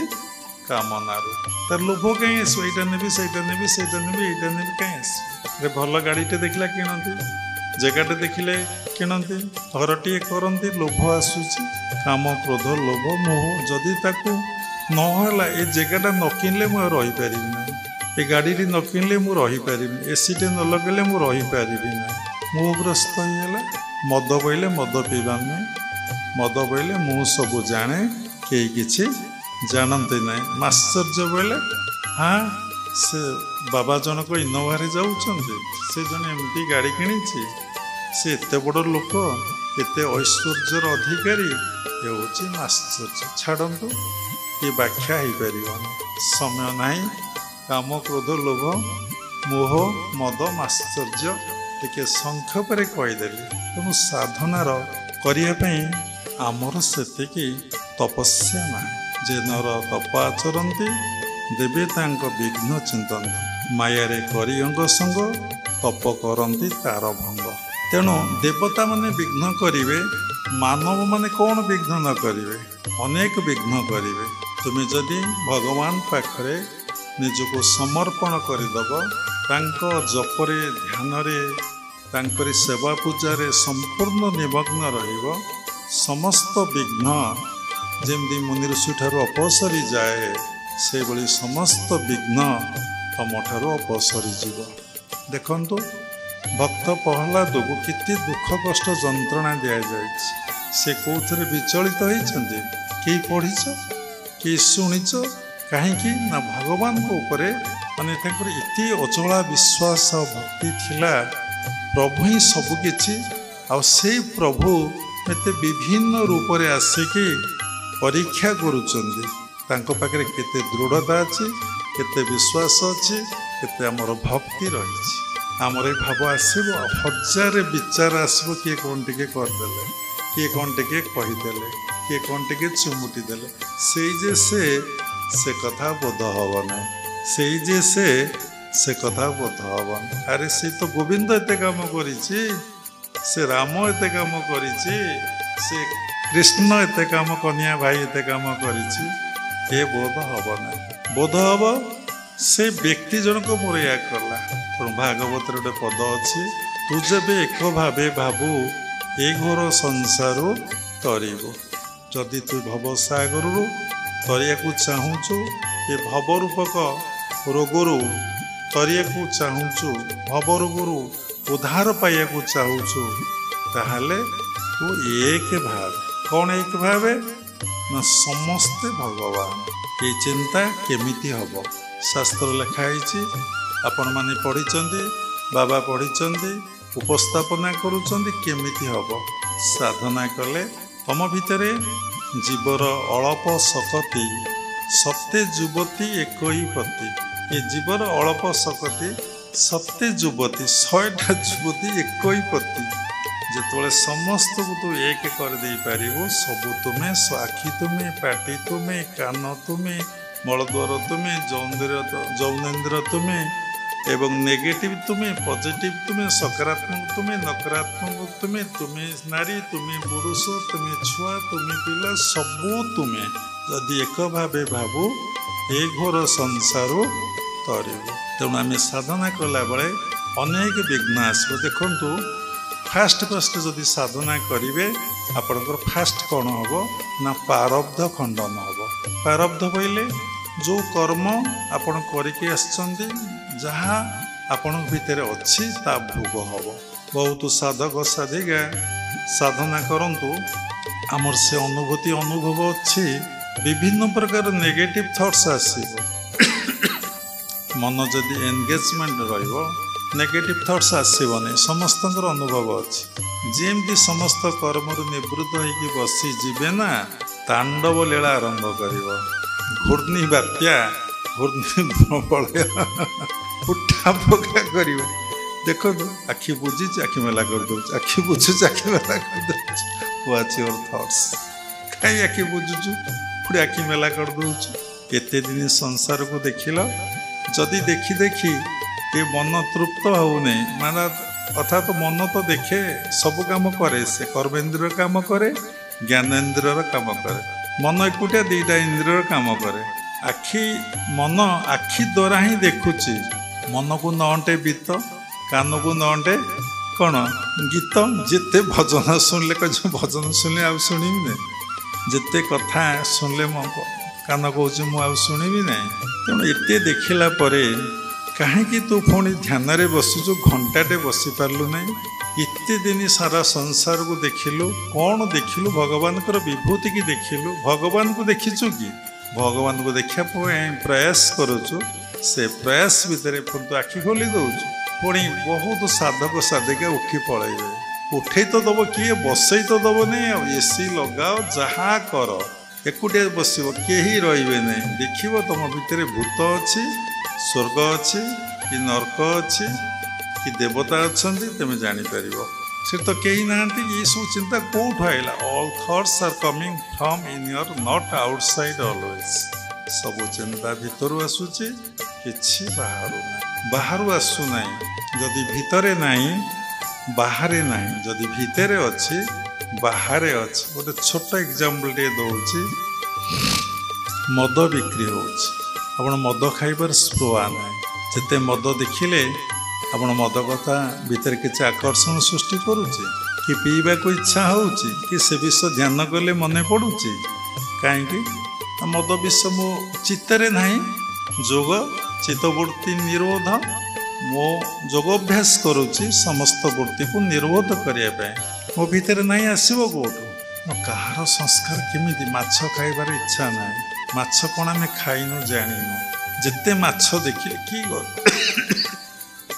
कि गंध ये बुझंतु कहले समय पलैब जो थट्स नहीं से थट्स आपण भीतर को आसबनी जो थट्स अच्छी से थट्स आस बुझीपारे साइंटिफिक भूत अच्छी भूत आसो भूत नहीं तो भूत जमा आसो ना भूत भितर अच्छी भूत किंतु बाहर ना ये सब कथा आपको कौन कहते पिंड ज्ञानम ये पिंडर ज्ञान स्वभाव निरपेक्ष शांतर कथा रहीगला समदर्शी रहीगला दया सागर माने प्रेमाप्लुत रहीगला तेणु सबु जिनस निज भितर अच्छे निज भीतर को देखंतु निज भीतर को सफा करंतु आपण देखिए आपण किए आपण जानी परिबे साधनार अनेक विघ्न एक कथा कुआ होछि उठे दउछि आखि खोली दउछि साधना करिया को इच्छा होने एवं बसी होने कहीं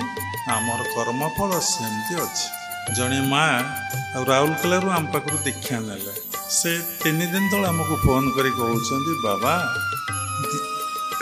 ध्यान कर आज्ञा चक्र को खाली मुंडटा बुलाऊँच बुलाऊँच बोले आप लगुच भगवान को डाके कार देह असुस्थ हुए नहीं कार मृत्यु हुए नहीं से संस्कार आप भितर अच्छे आपण क्या बुलाई थे पूर्व जन्म से भीतर बाहरुची बाहरुची बाहरुची धैर्य सह गुरु पाखे प्रेयर करके सही जातु आउ कि दिन पर बुला रहा आउ गोटे भूत आसो आपन को उठेदब आपन को बसईदबनी आपन को साधना करईदब ना नर्क को नहीं जीव आपणकर संस्कार तेणु प्रारब्ध भेरी इम्पोर्टाट आपणकर 3 जन्मर कथा कहीपर पूर्व देखु ईश्वर को आप पाई नथिले बोली ए जन्म रे आपण ईश्वर को एपर्यंत अतिवाहित है पाई ना ईश्वर को पाइबे कौन आप सात्विक जीवन सरल जीवन एपर्यंत काटी पारि ना भल मनीषटी हो पारि ना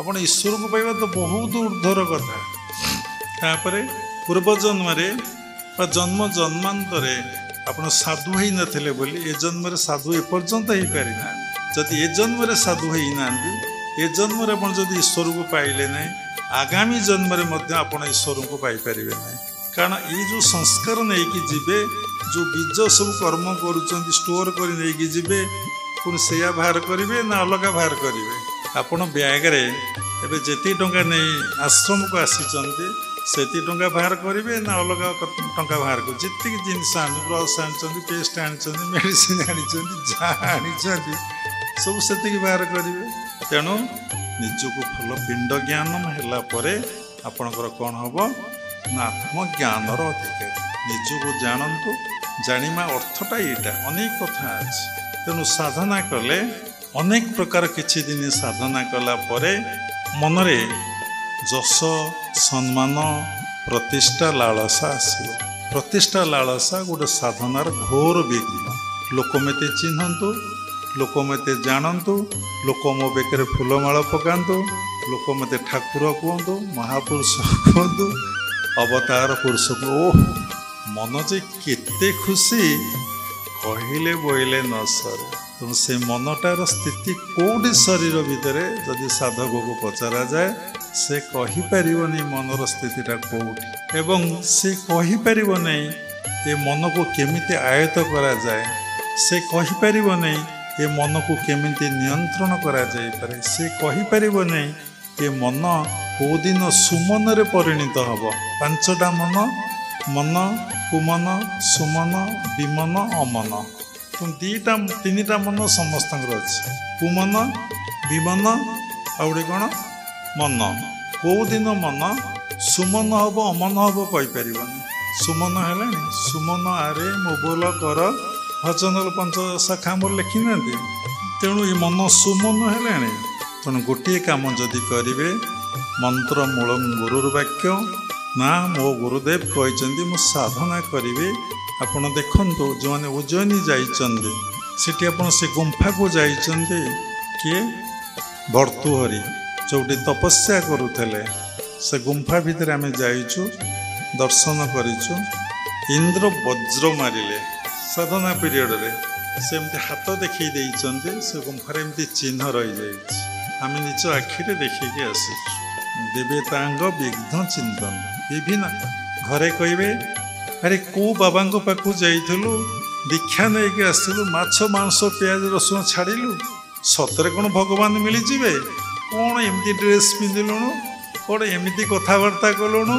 ଆରେ ପଇସା କ'ଣ ନେଇ ଆଶ୍ରମରେ ବାବାଜୀକୁ ଦେଇଦେଉଛ କି, ସାଧୁ ମହାତ୍ମାକୁ ଦେଇଦେଉଛ କି? ବିଭିନ୍ନ ପ୍ରକାର ବିଘ୍ନ ଆସିବ। ଥରେ ଆମେ ଗୁରୁଦେବଙ୍କୁ ପ୍ରଶ୍ନ କରିଥିଲୁ, ବାବା ଲୋକମାନେ କାହିଁକି ସାଧନା କରୁନାହାନ୍ତି, କାହିଁକି ଧ୍ୟାନ କରୁନାହାନ୍ତି? ବାବା କହିଲେ ତାଙ୍କର ସେତିକି ପରଫେକ୍ସନ୍ ନାହିଁ। ଆମେ ବସିଗଲୁ, କ'ଣ ପରଫେକ୍ସନ୍ ଗୁରୁଦେବ କହୁଛନ୍ତି? ବୁଝିଲୁ, ତାଙ୍କର ସେତିକି ସୁସଂସ୍କାର ନାହିଁ ସାଧନା କରିବା ପାଇଁ। ସେ ପୂର୍ବ ଜନ୍ମରେ ଧ୍ୟାନ କରିନାହାନ୍ତି, ଏ ଜନ୍ମରେ ଧ୍ୟାନ କରିପାରିବେ। ଧ୍ୟାନ ତ କରାଯାଏନି। ପୂର୍ବ ଏପିସୋଡ଼ ବାବା କହିଥିଲେ, ପୂର୍ବ ଜନ୍ମରେ କ୍ରିୟାଭ୍ୟାସ କରିନାହାନ୍ତି, ଆଉ ଜପ କରିନାହାନ୍ତି, ଏ ଜନ୍ମରେ କ୍ରିୟାଭ୍ୟାସ କରିନାହାନ୍ତି, ଆଗାମୀ ଜନ୍ମରେ ସେ କରିପାରିବେ। ତେଣୁ ବିଭିନ୍ନ ପ୍ରକାର ବିଘ୍ନ ଆସିବ। ଦେଖନ୍ତୁ, ଗୋଟେ ସୁନ୍ଦର କଥା କହୁଥିଲି, ବନ୍ଦ କରିଦେଲି।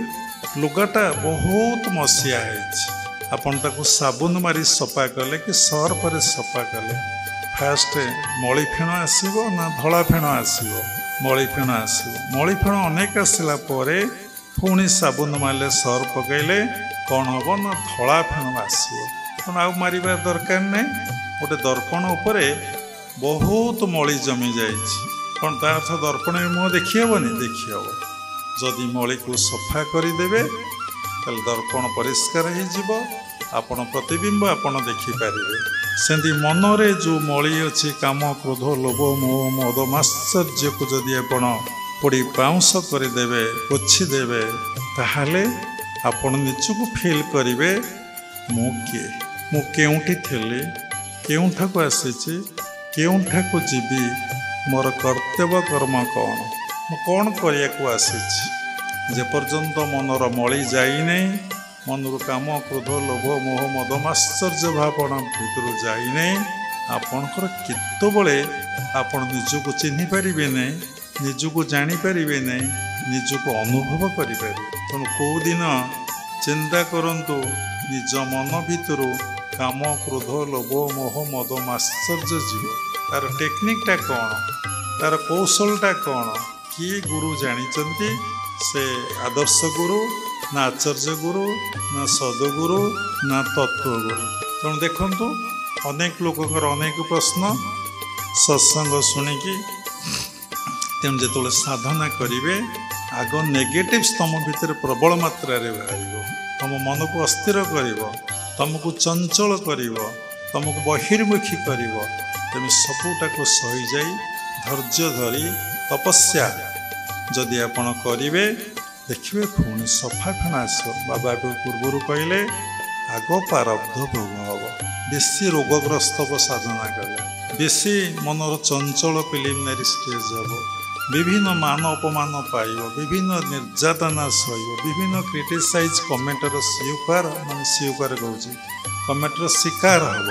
ସବୁଟା ଯଦି ସହି ଭଗବାନଙ୍କ ପାଖରେ ଦୃଢ଼ ବିଶ୍ୱାସ ଆଉ ନିର୍ଭର ରଖିବେ, ତାହେଲେ ସେଇ ପରମପିତା ପରମବ୍ରହ୍ମ ଯାହାଙ୍କ ହାତ ଧରିଥିଲେ ଆଉ କେବେ ଛାଡ଼ିବେ ନା। ଯଦି ନିଜ ସ୍ୱାମୀ ହାତ ସ୍ତ୍ରୀ ଛାଡ଼ିଲା, ସେ ଯାହା ହେବ। ଯଦି ସ୍ତ୍ରୀ ହାତ ସ୍ୱାମୀ ବି ଛାଡ଼ିଲା, ଯାହା ବି ହେବ, ରୋଷେଇବାସ ହେବ ନାହିଁ, ଖାଇବା ପିଇବା ହେବ। ଯଦି ଗୁରୁଙ୍କ ହାତ ଶିଷ୍ୟ ଛାଡ଼ିଦେବ, ପ୍ରକୃତ ତତ୍ତ୍ୱ ଗୁରୁଙ୍କର ହାତ ବୁଲିବ ବୁଲିବ ବୁଲିବ। ତେଣୁ ଗୁରୁ କହିଲେ, ତାହା ଜାଣି ନୋଇଲେ ଭ୍ରମୁଥାନ୍ତି ପ୍ରାଣୀ। ତେଣୁ समस्त बाधा विघ्न प्रतिबंध को जदि एड़े तो देवेनि आपण गोटे कम करेंगे आमर अभिज्ञता आमर अनुभूति अनुभव मुझे कहूँ केवल गोटे कर्म भागवतर पदटी मन पड़े सकल कर्ममान परितेज एक ब्रह्म को दृढ़े भज श्री कहला सकल कर्ममान परितेज अनेक कर्म तुम्हें करुच अनेक जगार कूह खोलुच पानी पड़ब ना एक साथ सब साथ सब जा तेणु गोटे कर्म कर निर्गुण साधना निर्गुण जप निर्गुण ध्यान जदि परमात्मा परम ब्रह्म को जानिया को चाहूँ जदि तुम भितर संस्कार अच्छी सगुण जप सगुण ध्यान सगुण उपासना करी मन निर्गुण को जाऊ नहीं ठीक अच्छे सगुण मनुष निर्गुण को जाए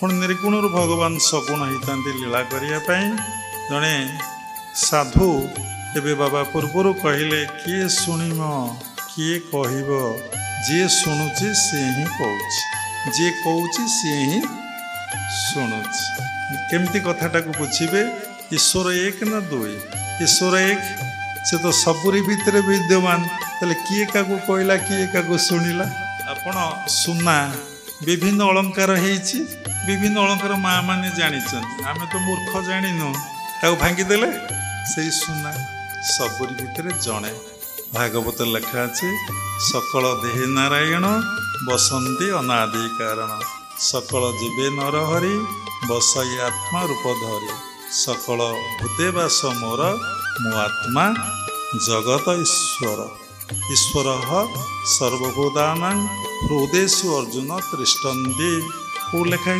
भगवत गीता उपनिषद एक देव सर्वभूतेषु गुड़ कहले बहुत समय जीव तेणु ईश्वर एक ईश्वर केतबेले दुई नुहंती भिन्न भिन्न आमर बोध होचे कौन कि अविद्या आमे पाठ पढ़ीचे गोटे हूँ परा विद्या गोटे हूँ अपरा विद्या आमे कौन करछे अपरा विद्या पाठ पढ़ीचे परा विद्या पाठ पढ़ी सबु विषय आमे ज्ञान लाभ करीचे सबु विषय आमे जानिया को चाहिए निश्चिंत जानीचे भाषा शिखीचे कितने प्रकार कंप्यूटर काम करें कितने प्रकार प्रोफेशन अनंत वृत्ति विषय आम समस्ते जानीचे किंतु निज विषय कई के जानवा को चेष्टा करूँ से शून्य कॉलेज आम पाठ पढ़ुनी जदि पूर्वजन्म संस्कार शून्य कॉलेज आम पाठटा नाटा लिखाई जाइए थरे अधे पाठ पढ़ी जमी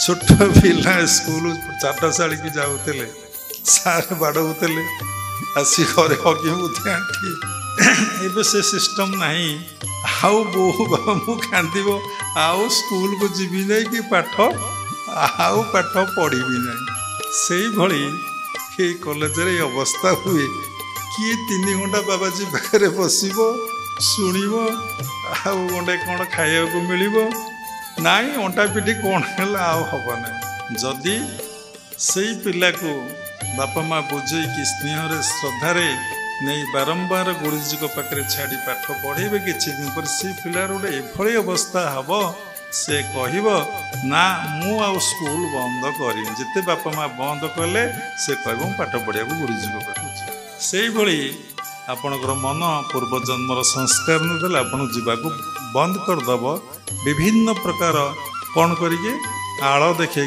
बंद करदेव विभिन्न प्रकार पच कारण देखे आपन को बंद करदेव जदि बारंबार सत्संग आश्रय ने स्वाध्याय करेंगे गीता भागवत महापुरुषर जीवनी पाठ करेंगे ताहले कौन हम ना आपण सत्संग जीवे तेणु साधना कले अशेष विघ्न हटे देवादेवी विघ्न करेंगे तेणु विभिन्न रूप से विघ्न करेंगे जदि सकल कर्म मान परितेज एक ब्रह्म को दृढ़े भज सबु प्रकार काम को आप त्याग करेंगे विभिन्न प्रकार व्रत विभिन्न प्रकार उपवास विभिन्न प्रकार देवादेवी उपासना ये सब ठीक किछि भूल नहीं सकल कर्म मान परितेज एक ब्रह्म को दृढ़े भज गोटे ब्रह्म को उपासना करेंगे कहीं ना ब्रह्म को ठारू समस्ते सृष्टि प्रलय हेले समस्ते से ब्रह्म सहित लीन होइजिबे। तेणु आपण गछ मूल पानी देबे ना डाल फूल फल पुष्पर आपण पानी देबे। तेणु गछ मूल पानी देले समस्ते पाइबे। तेणु जगन्नाथ नाम उच्चारण कले आपण 33 कोटी देवादेवी नाम उच्चारण है। सबु देवादेवी उपासना है कहले बहुत समय लगे।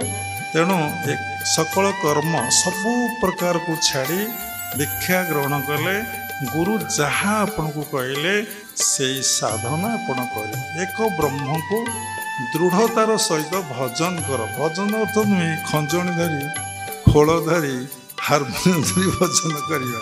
तेणु एक ब्रह्म को दृढ़ भज जदि होइब पिंड मुख्य अभक्ष दर्भ को तो भक्ष।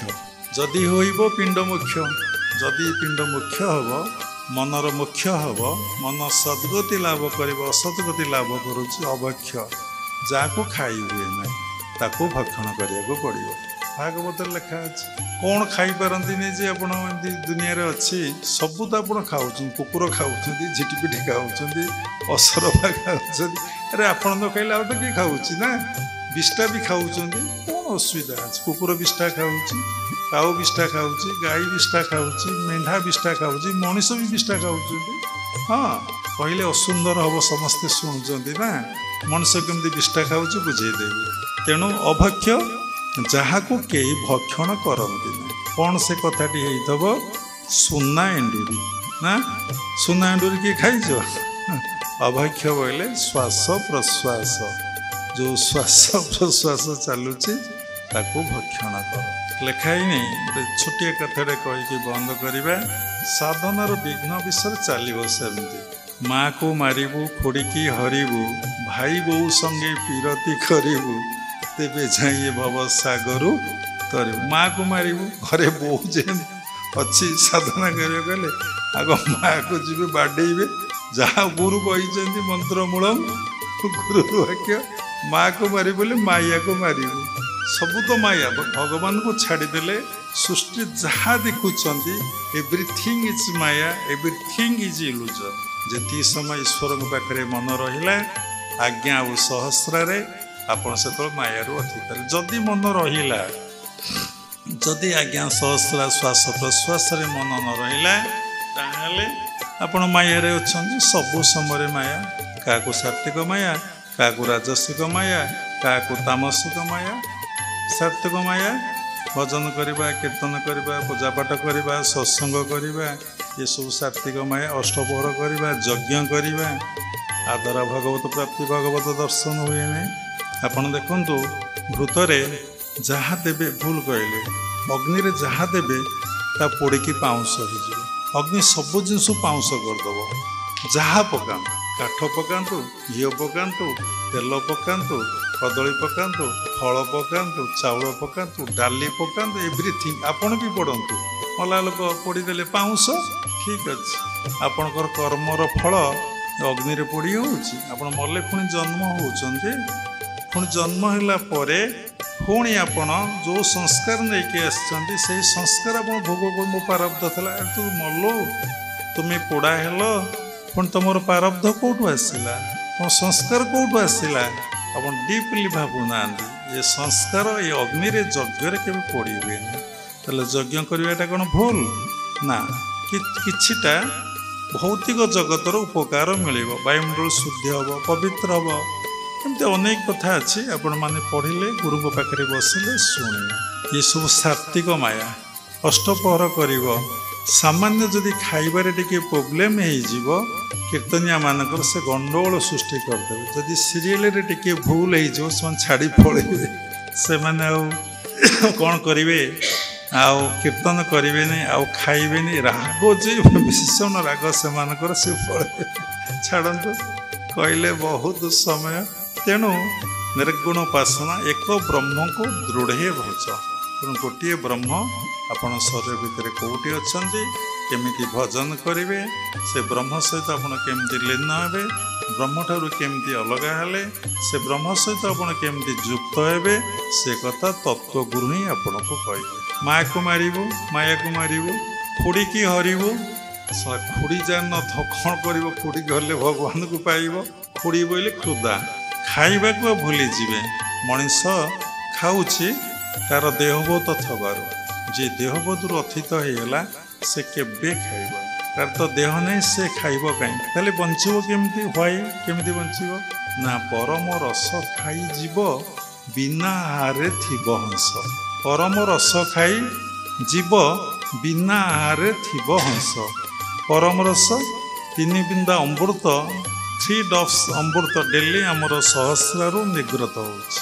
ଯଦି ଆମେ ଠିକ୍ ଭାବରେ ଖେଚୁରୀ ମୁଦ୍ରା କଲେ 3 ବିନ୍ଦୁ ଅମୃତକୁ ଯଦି ଆମେ ପାନ କରିଦେଲେ, ଫୁଡ଼ର ଯେଉଁ 3 ଟାଇମ୍ ଆମେ ଖାଉଛେ ବା ପିଉଛେ ତାର ଆବଶ୍ୟକତା ଆଦୌ ନାହିଁ।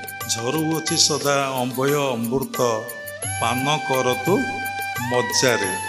ଝରୁଅଛି ସଦା ଅଭୟ ଅମୃତ, ଅଭୟ ଆଉ ଭୟ ରହିବ ନାହିଁ, ପାନ କରତୁ ମଜ୍ଜାରେ। କେମିତି ହେବ ତତ୍ତ୍ୱଗୁରୁ କହିଦେବେ। ଜମା ଖାଇବାକୁ ଇଚ୍ଛା ହେବ।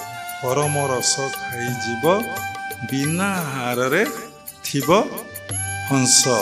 ହଂସ ବୋଇଲେ ଆପଣଙ୍କ ଶ୍ୱାସ ପ୍ରଶ୍ୱାସ ଚାଲିଗଲେ ତ ମୃତ୍ୟୁ, ଶ୍ୱାସ ପ୍ରଶ୍ୱାସ ଜୀବନ ରହିବ। ମାଆକୁ ମାରିବୁ, ଖୁଡ଼ିକି ହରିବୁ, ହୃଦୟକୁ କେମିତି ଅତିକ୍ରମ କରିବେ?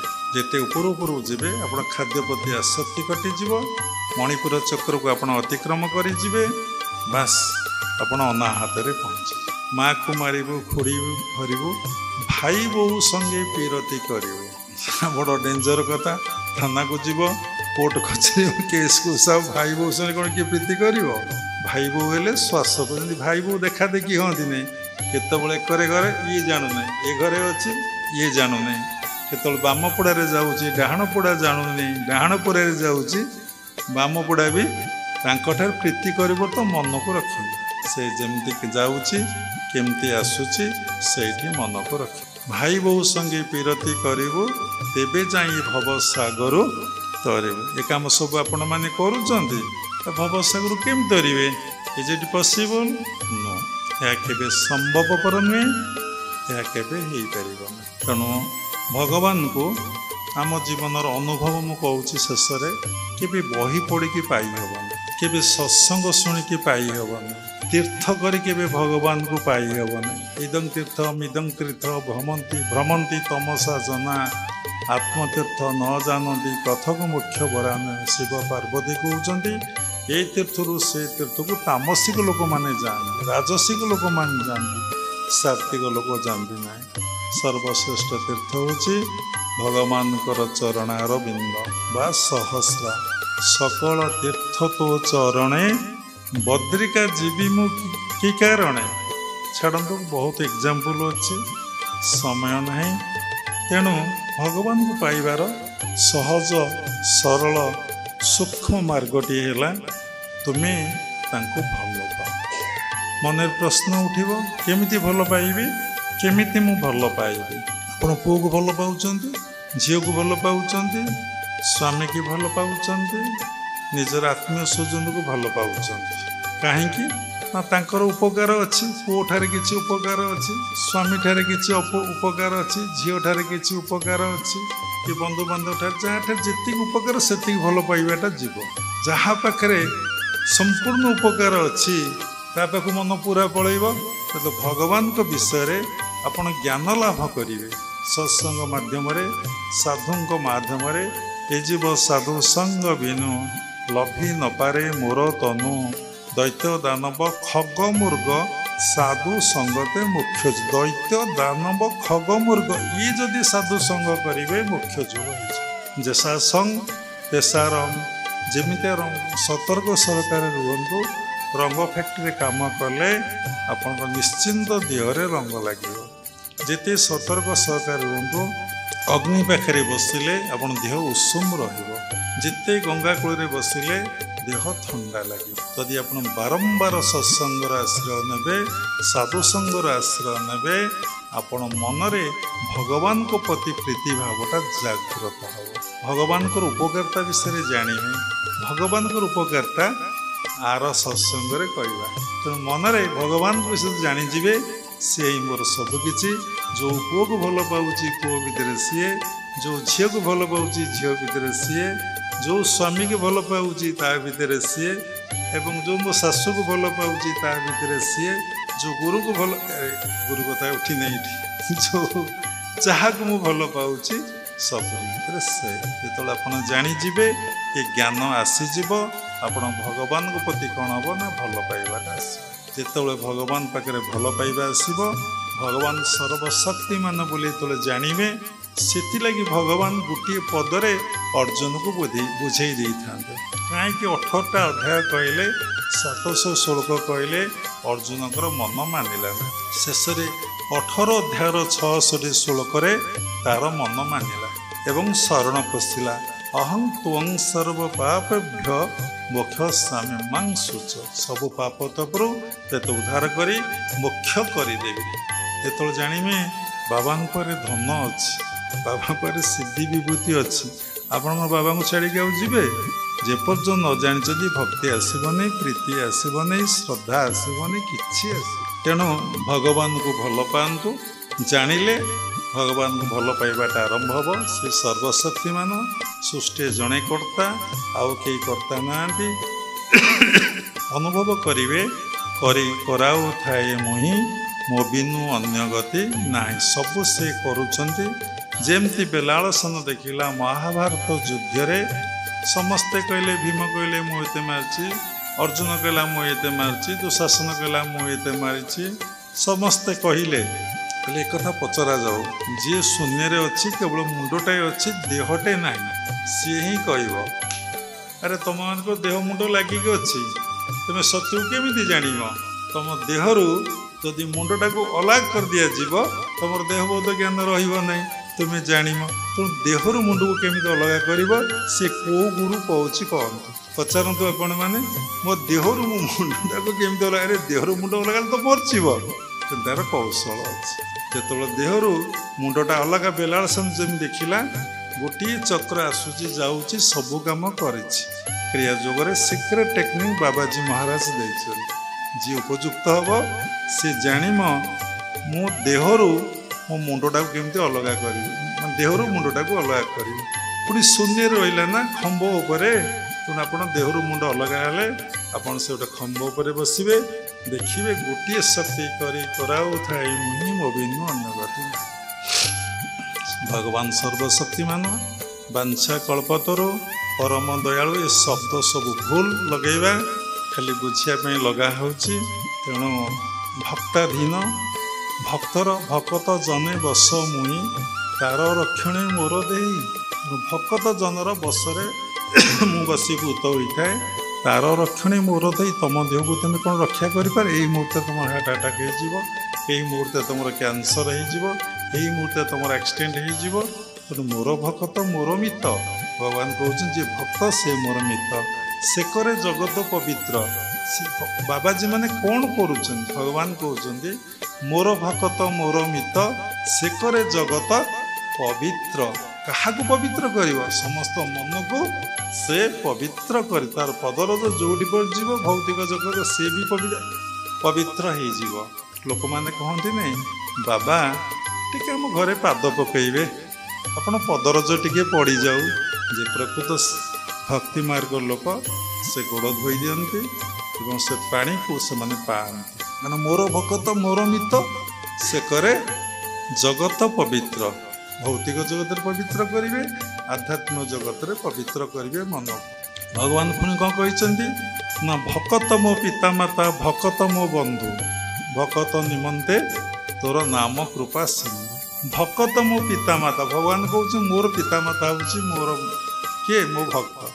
ଭକତ ମୋ ପିତାମାତା, ଭକତ ମୋ ବନ୍ଧୁ, ଭକତ ହେଉଛି ମୋର ବନ୍ଧୁ। ତେଣୁ ଯେତେବେଳେ ଭଗବାନଙ୍କୁ ଭଲ ପାଇବେ, ତାଙ୍କ ନିକଟରେ ନିଜକୁ ସମର୍ପଣ କରିବେ, ତାଙ୍କୁ ଖାଲି ଭଲ ତ ପାଇବେ, ସମର୍ପଣ କରିବେ, ଆଉ ତ କିଛି ନାହିଁ ଟେକ୍ନିକ୍। ଜଣେ ଲୋକ ଆଶ୍ରମକୁ ଆସୁଛନ୍ତି, ସତ୍ସଙ୍ଗ ଶୁଣି ବହୁତ ଲୋକ ପ୍ରତ୍ୟେକ ଦିନ। ଆଜି 2 ଜଣ ବାବୁ ଏଠି ବସୁଛନ୍ତି ନୂଆ, ନାଇଁ 5-6 ଜଣ ବସୁଛନ୍ତି ନୂଆ। କହିଲେ ଟିକେ ସହଜ ମାର୍ଗଟେ କହୁନାହାନ୍ତି, ଇଜି ଏବଂ sure scientific technique to achieve God, to realise God. ଠିକ୍ ଅଛି, ଓନ୍ଲି ୱାନ୍ ଟେକ୍ନିକ୍, ଆପଣ ଏକଦମ ଇଜି ଟେକ୍ନିକ୍, ସିଓର ଟେକ୍ନିକ୍। ନା କ'ଣ ବୋଲି ଭଗବାନ ପାଇଁ କାନ୍ଦ, ଭଗବାନ ପ୍ରକଟ ହେବେ। ଯେଉଁ ରୂପରେ ତୁମେ ଚିନ୍ତା କରୁଛ, ନା କେମିତି କାନ୍ଦିବି ବୋଲି, ଝିଅ ଯଦି ଏବେ ପଳାଏ, ପୁଅ ଯଦି ଏବେ ପଳାଏ, स्वामी जदि भी कुआडे घर छाड़ी जाए मुंड पिटी कांदे कुआडे गल नाक पोछिकी कांदे ना कि कुआडे हृदानंद गला कुआडे दिवानंद गला प्रैक्टिकल कथा देखो जदि भगवान को से आपणार भावी से मोर सब कम कराऊँच छोटिया कथाटे कहूँ आप श्वास प्रश्वास से नौ छाड़ू कहीं नौना से नने कौ कम आप करें ना आप कांदे जेतु उपकार करुच्ची सी कुआडे गला से फोन नंबर तो जानी ना समस्त नंबर आपण मैंने जानी भगवान को नंबर गोटे अच्छी आम सहित कथा एकांतरे मु कहीदेवी भगवान को फोन नंबरटा आप कॉल करेंगे से निश्चिंत शुणवे हालो आना से भगवान को फोन नंबर कहीदे